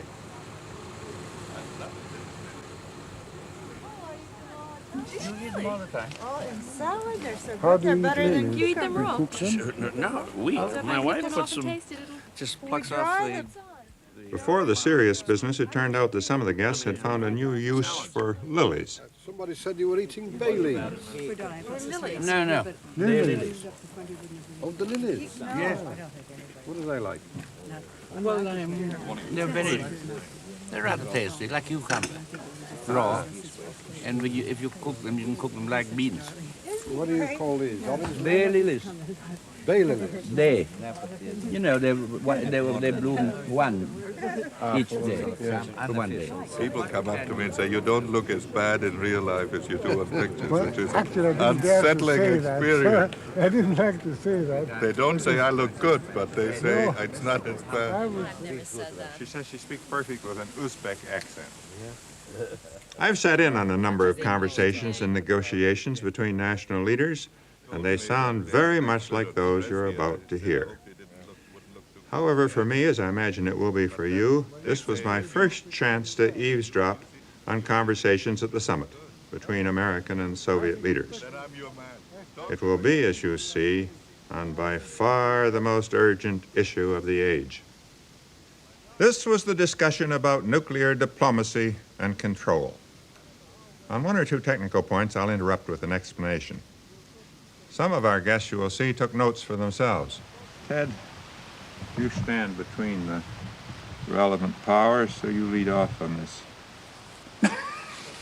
I'm not sure it's a very good thing for me to lead off on this one. I thought that the two superpowers would really set out their position. It's only appropriate they be given a suitable sense of modesty. Because you said we don't necessarily want to concentrate on negotiation, but after all, that is going to be the main feature of... I think I misspoke on that. What I don't want to concentrate on is past blame. Oh, I see. Arbatov has persuaded me that we're wicked, and everybody else has persuaded me that the Soviets are wicked, which, of course, deeply I believe.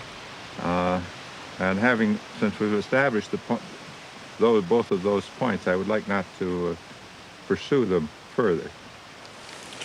Well, let me just then give a brief introduction, shall I, and then the others can carry on.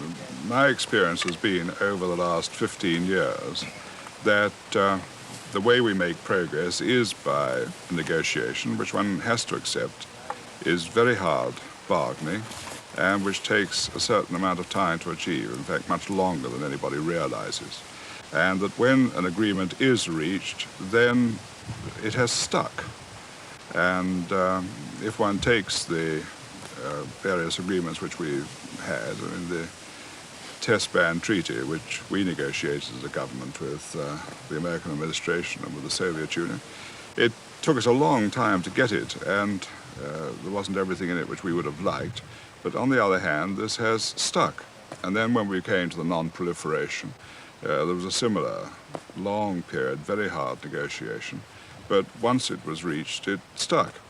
And so I think there is room for reasonable optimism about this.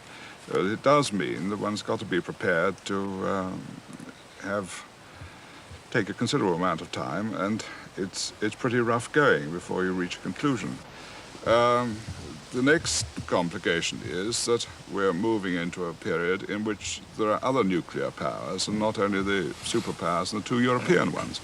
The Chinese are developing, and we may see others develop. This makes the overall picture very much more complicated and very difficult for the two superpowers themselves to handle, I think. And I don't know that enough thought has really been given to this aspect of future negotiations as far as the nuclear are concerned. Well, I think that Ted Heath has stated the case admirably, and there's very little I'd like to add so far as Europe is concerned.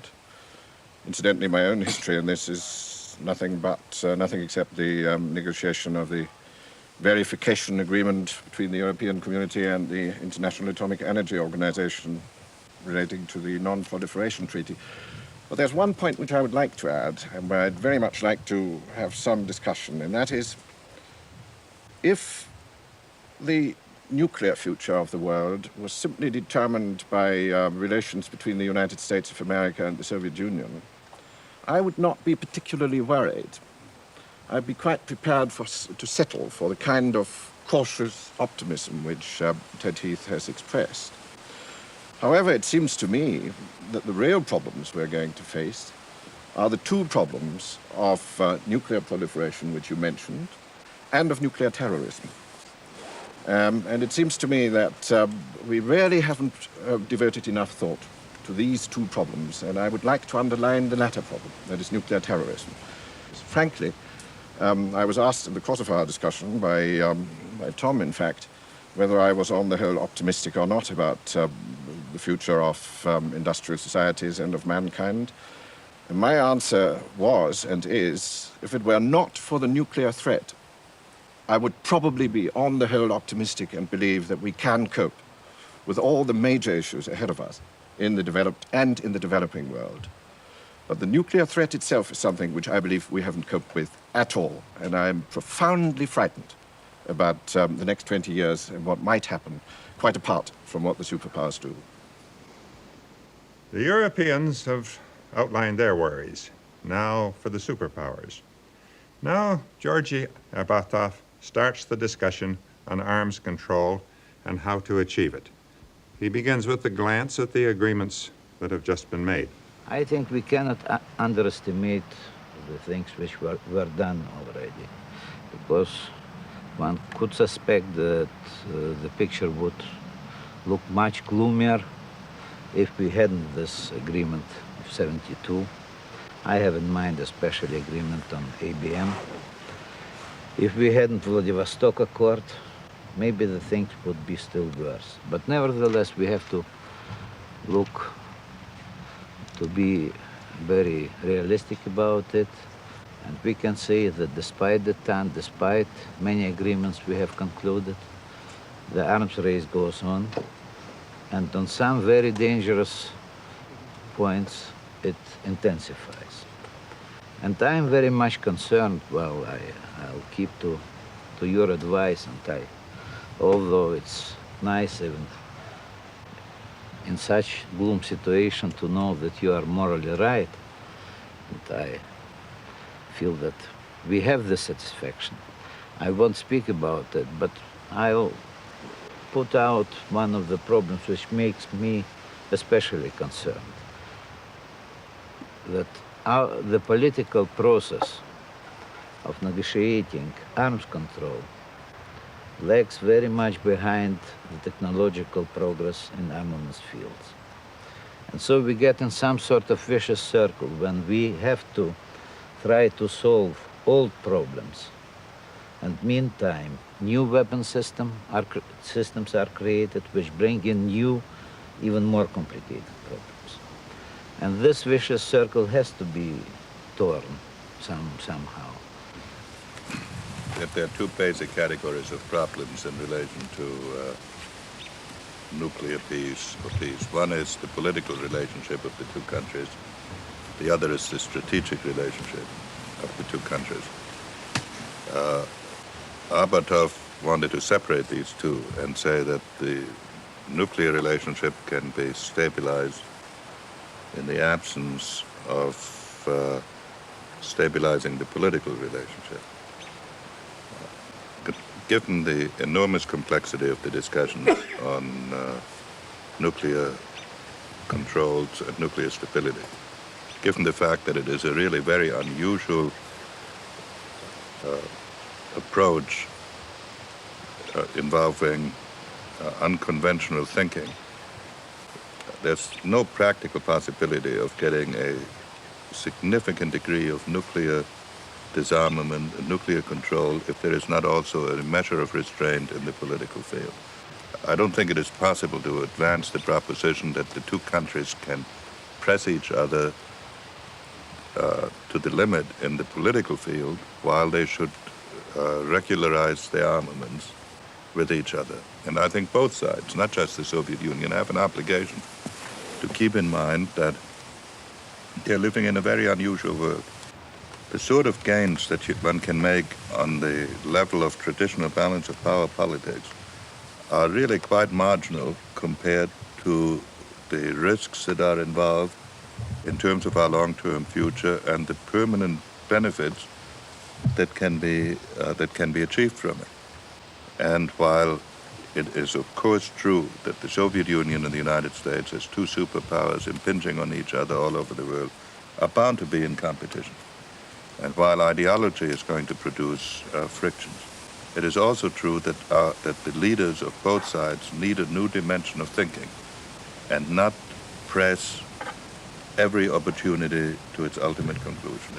When I think back over the last 15 years, we were talking about it informally before, I was at the very fringes of the Kennedy administration without any influence whatsoever, but I know that in 1961, my colleagues entered the government with the firm intention of making progress in the relations with the Soviet Union, and then the Berlin crisis set matters back for 3 years to no benefit to anybody. I would therefore urge that there must be political restraint, and there cannot be selective détente, and I want the record to show that this word has been introduced by Mr. Arbatov, and only politeness as a host country induces me to use it, and under no circumstances would I otherwise disobey firm instructions. But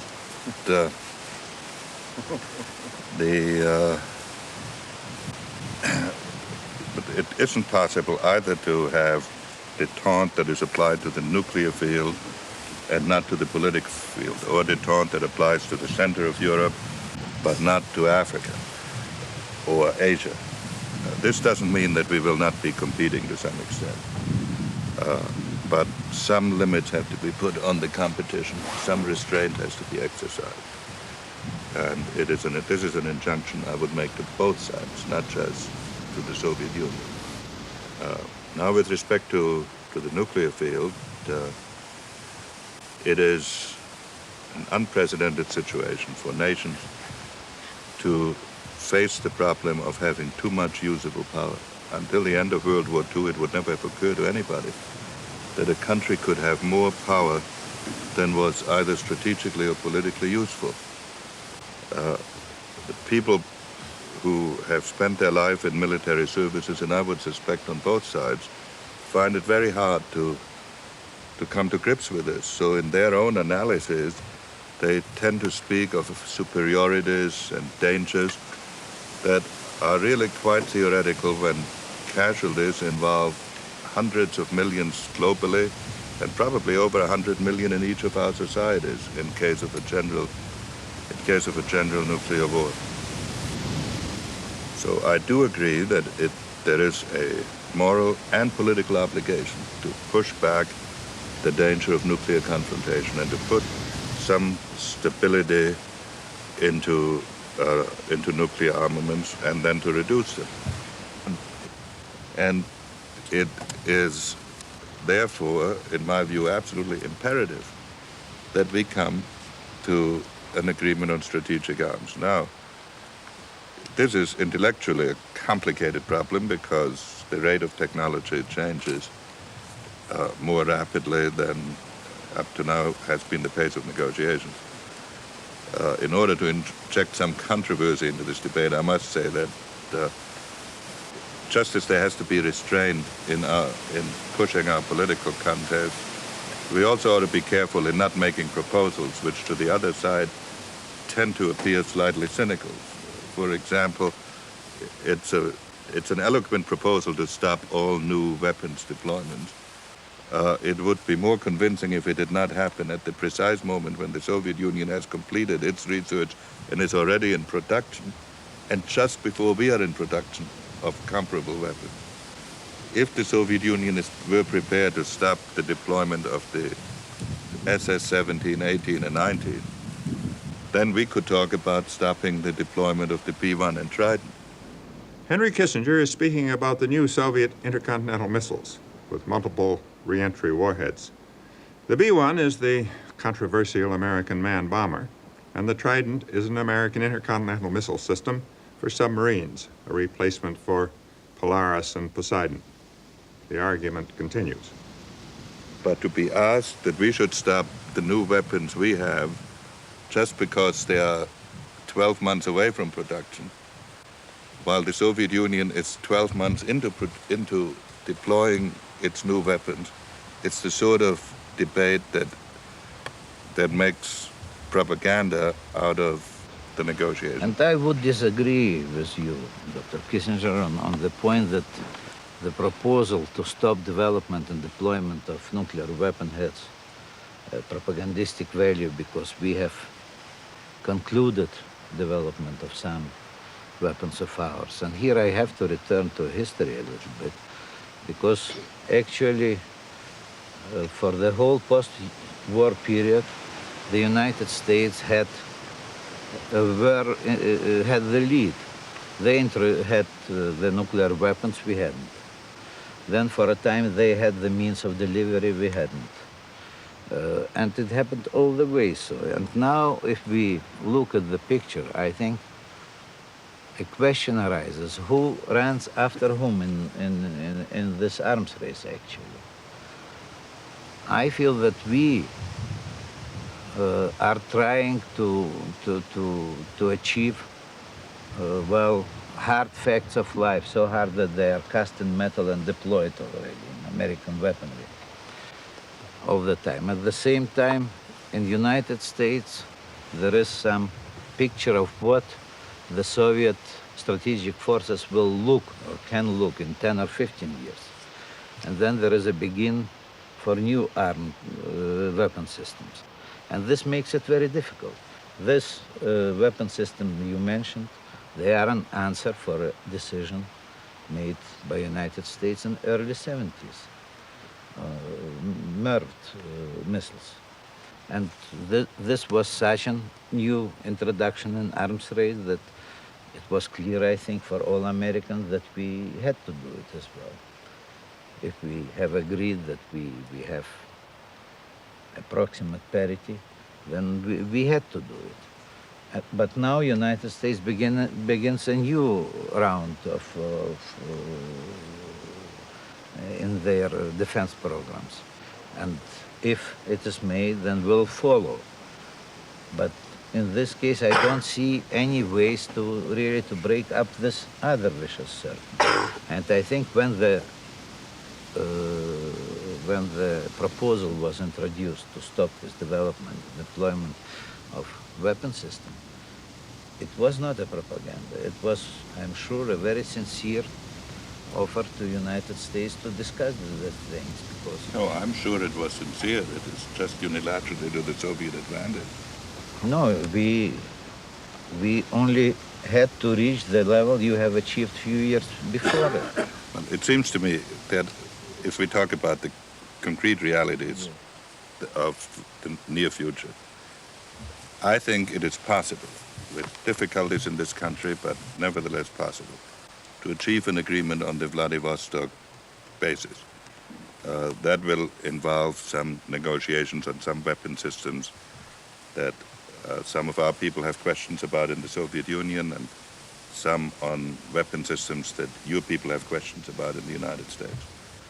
I think that is going to be a difficult but manageable negotiation, and we shouldn't forget that, in my view, 90% of the agreement is either conceptually or actually completed. So we should concentrate on that remaining 10% and get it done. That can be done without this issue of banning new weapon systems. That could be put into the next negotiation. But otherwise they will be simply deployed and will be out of negotiations anyway. Otherwise they will be deployed, because if you introduce the idea of new weapons, then we inevitably are going to introduce new weapons. The idea of new weapons, then we will have to define what is a new weapon, and then we will run into complications that we can't even imagine today, because the experts on both sides are going to get into endless definitions of what new weapons are. Yeah, are you really saying that the way to deal with this now is just to be specific about weapons up to the Vladivostok totals, and not to try to have an overall principle, so to speak, which will lead to all these arguments? The Vladivostok Agreement is that there should be fixed ceilings of 2,400 for both sides, within which each side can compose it of whatever weapon it wishes, that has been defined as strategic in this agreement. The discussion now turns from the relations between Russia and America to the spread of nuclear weapons, to nuclear proliferation. To what extent would you believe that it is the United States and the Soviet Union, or perhaps the United States alone, which has a major role to play in the attempt to control nuclear proliferation? Or putting the question the other way around, to what extent do you think there is a function for international institutions which will have to be revived in order to cope with the problem? Is this a matter of arrangements between major powers, or is it a matter of setting up or reviving existing institutions? Let me say one thing on behalf of the Soviet Union here. In the field of nuclear proliferation, I must say that the Soviet Union has, on the whole, behaved responsibly. It has not pushed the question, it has not pushed its own export of nuclear installations to anything like the extent that, say, the European community has. And in the nuclear... This is peaceful nuclear. Peaceful nuclear. I'm speaking about nuclear proliferation, peaceful proliferation. Yes. But you weren't dealing with that, were you? No, not really, but of course well, they are. But that's what you're really talking about in the nuclear proliferation field. I don't think that any major country or any country is going to give away nuclear bombs. So when we're talking about nuclear proliferation, we are in fact to me it suggests the utilization of peaceful nuclear technology for weapons purposes by the recipient country. This is my definition of the nuclear proliferation problem. Very limited definition. Well, but there hasn't been any case of a superpower, except in our relationship between Britain and the United States, which had its historical origin in the cooperation during World War II. I don't know a case of a superpower making available nuclear technology for weapons purposes to another country. No, that I wouldn't challenge that for a moment. What I'm meaning is that when one talks about nuclear proliferation, well, perhaps proliferation is the wrong word. What I mean by it is other countries having nuclear weapons, even though they produce them themselves. Yes, but now, I think that, what has been happening really is that everybody's been hoping this problem would go away. But if you ask yourself, how are other countries going to develop nuclear weapons? They can do it in two ways. They can do it either like China, by developing the whole nuclear program on their own. This is one set of problems. That has happened only once, or maybe twice in China and in France. The second is that... It could happen again. It could happen again. The second is whether countries develop nuclear weapons on their own, but with the indirect assistance of the advanced nuclear countries in the form of peaceful nuclear technology. And both of these problems have to be dealt with. On the other hand, given the price of oil, and given the fact that it is a resource that will be depleted or substantially depleted in a foreseeable future.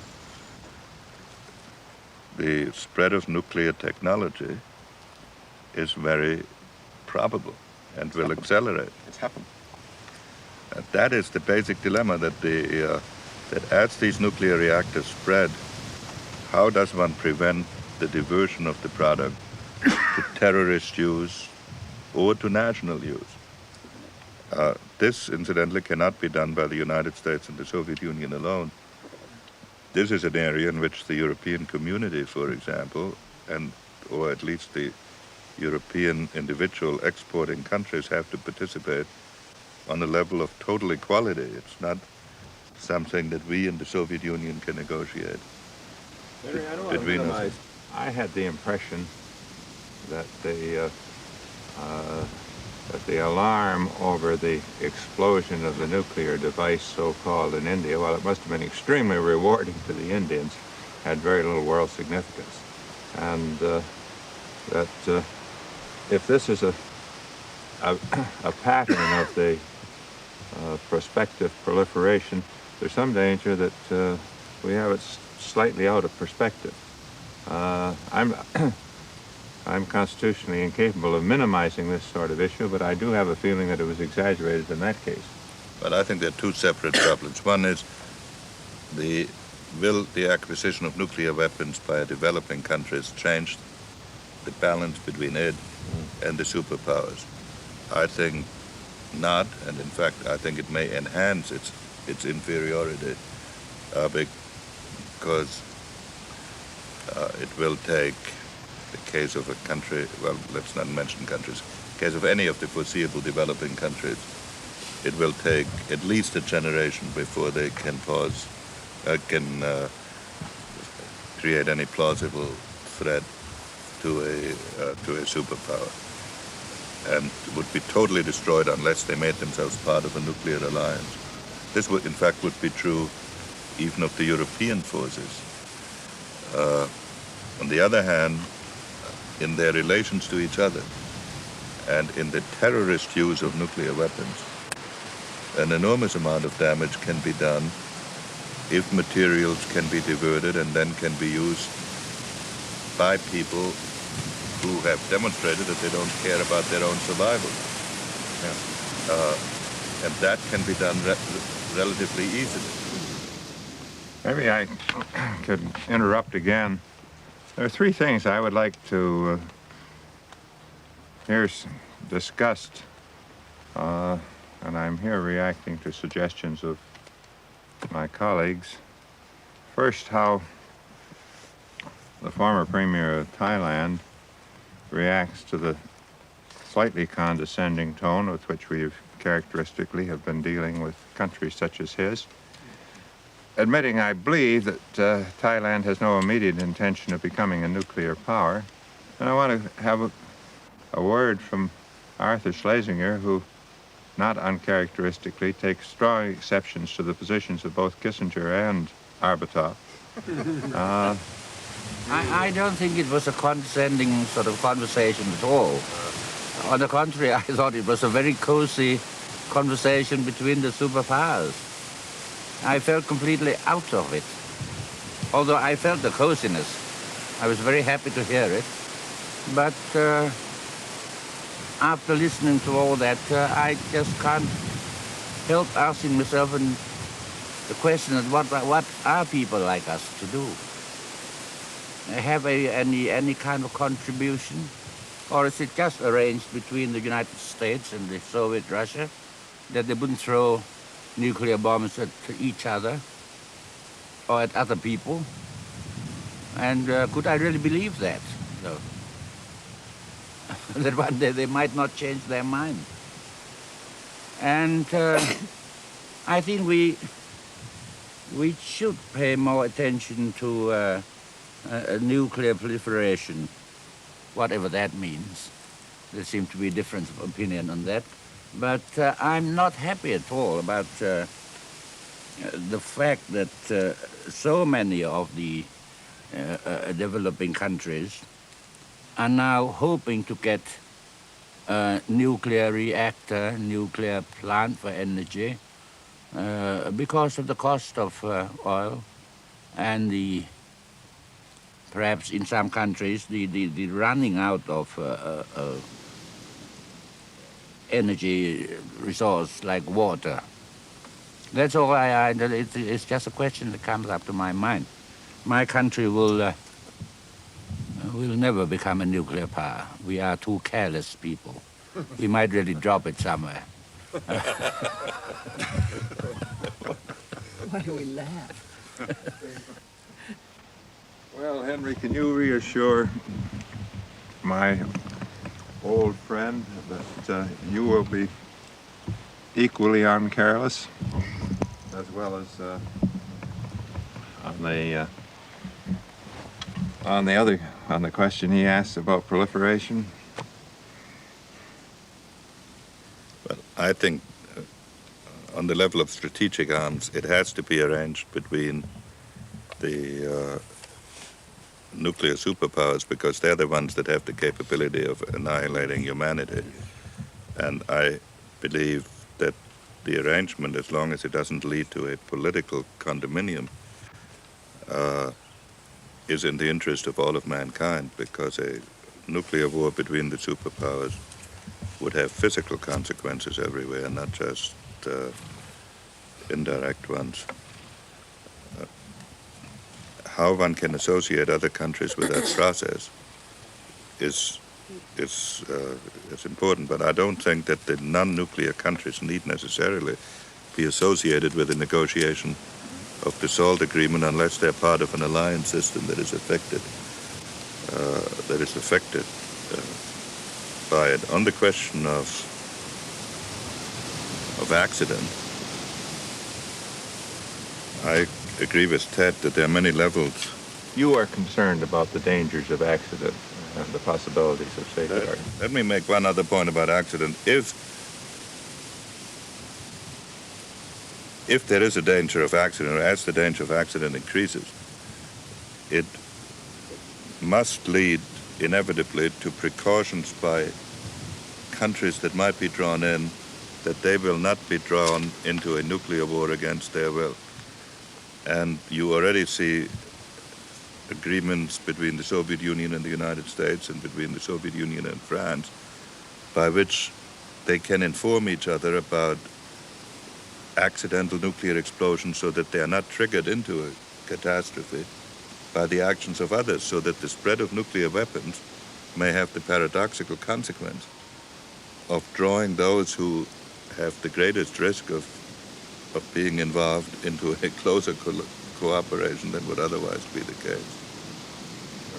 Yes, I wanted to add that, well, I wanted to refer that we have some agreements on to prevent accidental, non-authorized launching of nuclear weapons.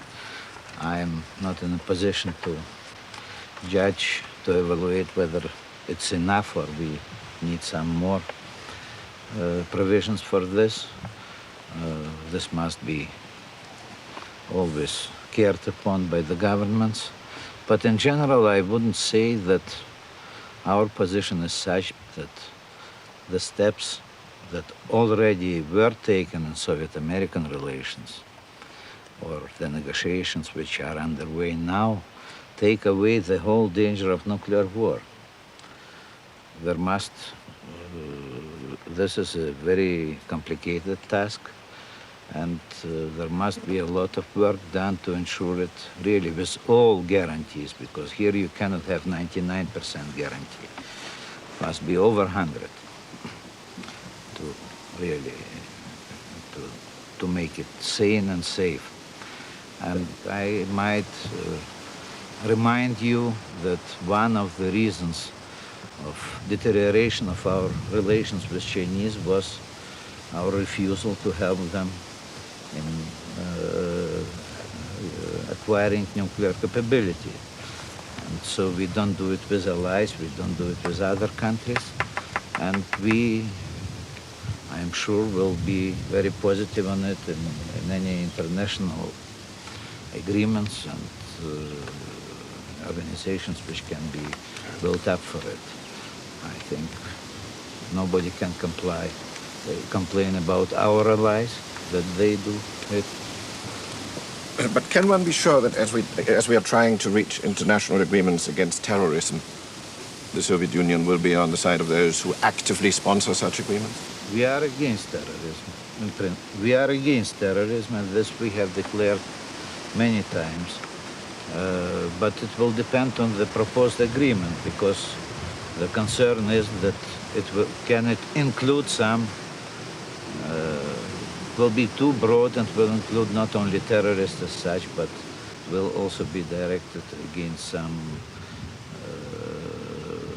parts of liberation. Can I ask a little question? Yeah, sure. And a big one. I'm going to come to you, Shirley, and then to Arthur Schleicher. May I just ask a question? Waiting for Arthur. When I was in China last year, they were positive, they were quite sure that there will be a nuclear war between the superpowers. And they're making all kinds of preparations for it, practical preparations. Who's going to convince them that that is all as cozy as we have arranged? As I could judge from their remarks and their statements and conversation, they were absolutely sure that that war will happen in the near future. I accept that, Kukrit, as a rhetorical question, because I would think that on one point, there'd be one point of agreement that neither the United States nor the Soviet Union will be able to reassure the Chinese on that particular point. Especially if they needed this war danger, scare of war for their internal purposes, you know, you cannot they're reassure digging them. tunnels and things, and very comfortably furnished, underground. Well, this It seems to me they are. Have you seen that?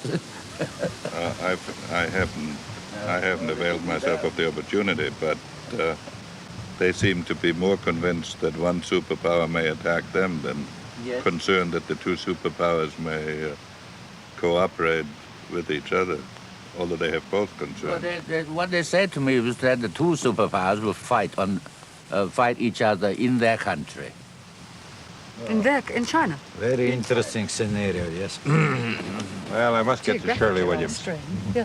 I only wanted to make 2 points, and perhaps before Arthur says him to speak, because he can take them into account, really. One is conscious that we live literally from month to month, being mildly surprised if something like the Lebanon happens and the two sides don't get involved, or if something like Angola happens and at the right moment the United States decides not to take the matter any further. And therefore what I really want to throw into the pot and bring you back to is how you deal with this chaotic political situation in which the rest of the actors insist upon being on the stage, and how you relate this to what seemed to me to be an extraordinary kind of controlled calmness that you feel about the nuclear situation, because it's very hard to see how you can keep the two apart for very much longer. In fact, they insist upon being brought together. Ken, can I respond to this before Arthur this makes leads his actually remark?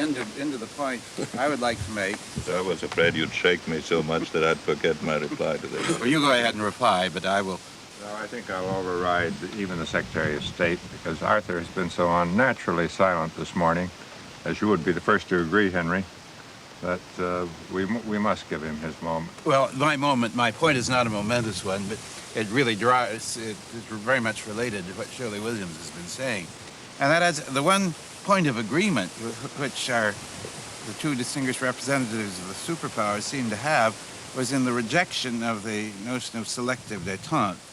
At least I understood Mr. Arbatov to endorse Henry Kissinger's rejection of that idea.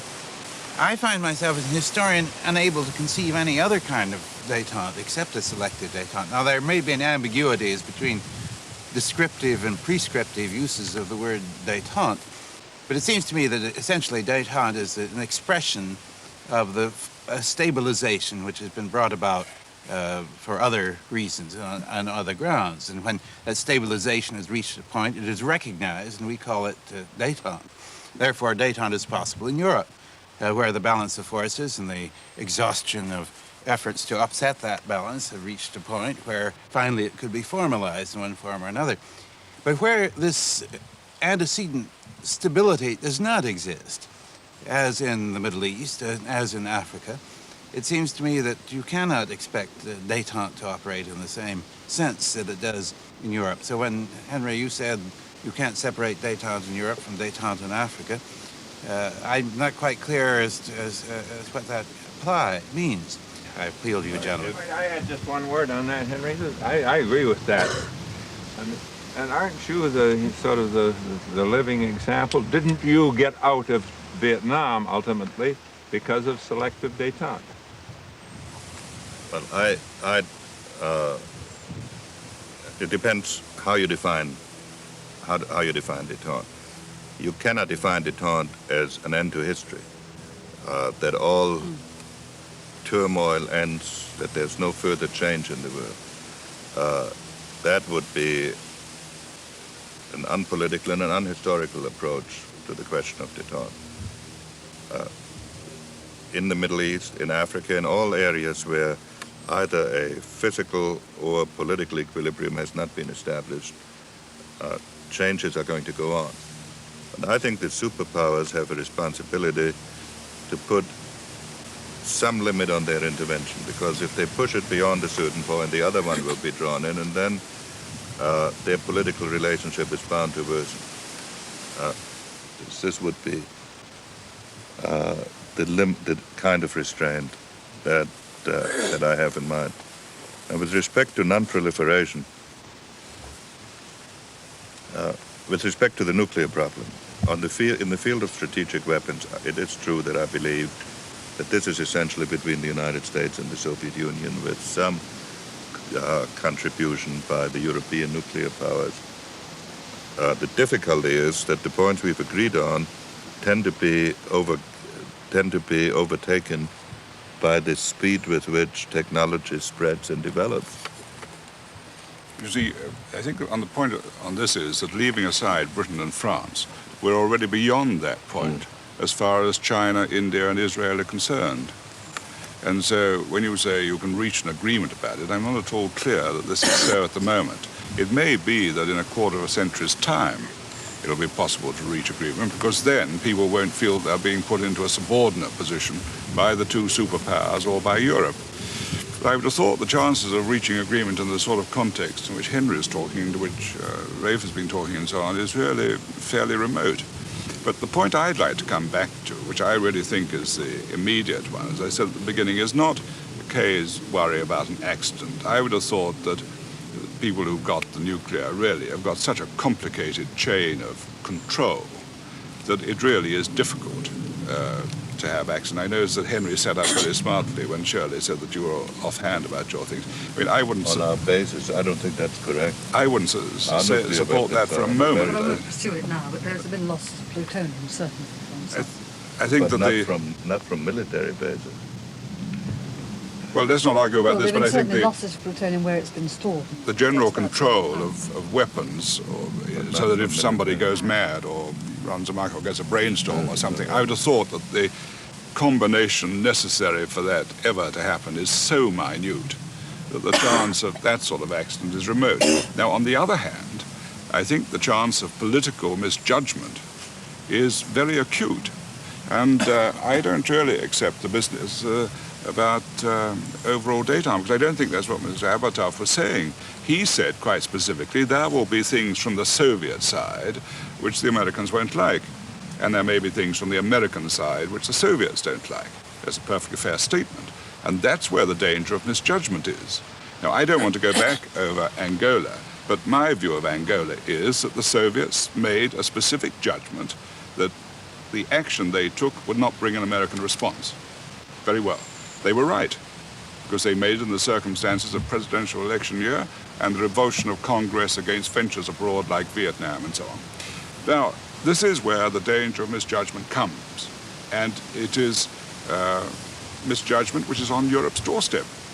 One can see in Europe today a position where the Soviet Union would believe that it could take action without American reaction, and there might very well be an American reaction. And, I mean, one says to oneself, well, would the Soviet Union today take the same action which it took in Czechoslovakia, in Hungary in '56 and Czechoslovakia in '68? Would the Soviet Union do that again? And this is a very crucial point, because is obviously a place in Europe where the Soviet Union would try to re-establish a position. Yugoslavia. Yes, and if you want to be specific. And what is going to be the consequence of that happening? Now, these are really the practical dangers which face us at this moment. And I'm not so worried about some soldier or sailor running amok, but I am worried about a misjudgment of that kind between the powers. Well, it will be clear to everybody. About probable other situation, I could say that what was happened in Czechoslovakia was not a doctrine contrary to what was written in the Western press. It was an exceptional case of exceptional action which was taken in an extreme situation. It is not a model of Soviet behavior. We had many disagreements with some other allies of ours. We never did it. And this was an exceptional case, and you cannot build scenarios in this way. Do you have any further comment, Henry, before I go on I think I will finish with Jack Jones. We've had, as I said this morning, a sense of urgency, a sense of agreement on the urgency that should not be without some measure of encouragement. So, Jack Jones. Well, I think the most pleasing thing for me this weekend has been to be present at this discussion and to listen to what has been said and to have seen, to witness the exchange which has taken place, and if it's going to be televised, I think it can be enormously reassuring to the sort of people I represent. That doesn't mean to say that we wouldn't continue to be worried, but the fact that discussions are proceeding, that there could be this open exchange of the kind that has taken place, I think is encouraging. Of course, people generally, and working people in particular, are worried about the enormous cost of nuclear weaponry, and on one hand, we think in terms of the very considerable improvement in standards of living that could be affected if this cost was reduced or eliminated. That's an aspect that is always with us. And the other, of course, is the absolutely horrific consequences if this thing went wrong. And I think all of us recognize that it really is in the hands. We'd like to make reservations, such as Terra's made and others have made, about the requirements of other countries, but clearly the solution is in the hands of the two superpowers. It depends upon what America and the Soviet Union are prepared to do, how far they can go. And I think our main role, and the role of trade unionists all over the world, must be to pressurize the politicians into seeing the urgency and taking action towards solutions. Otherwise, we'll have to do something ourselves. And perhaps one of the things we should certainly do is to talk more between the working people of all our countries. I frankly believe that it would be possible to get some talks proceeding between the trade unions of Israel and some of the Arab countries. We've encouraged that to a limited degree, but we could do with, when I say we, I mean the British trade union movement, we could do with assistance from other trade union movements, perhaps larger than ours, in that direction. We've got to forget a lot of the past attitudes and be prepared to take some initiatives on behalf of the people we represent, who in the final analysis, of course, are the people who suffer if we do go into a nuclear war situation.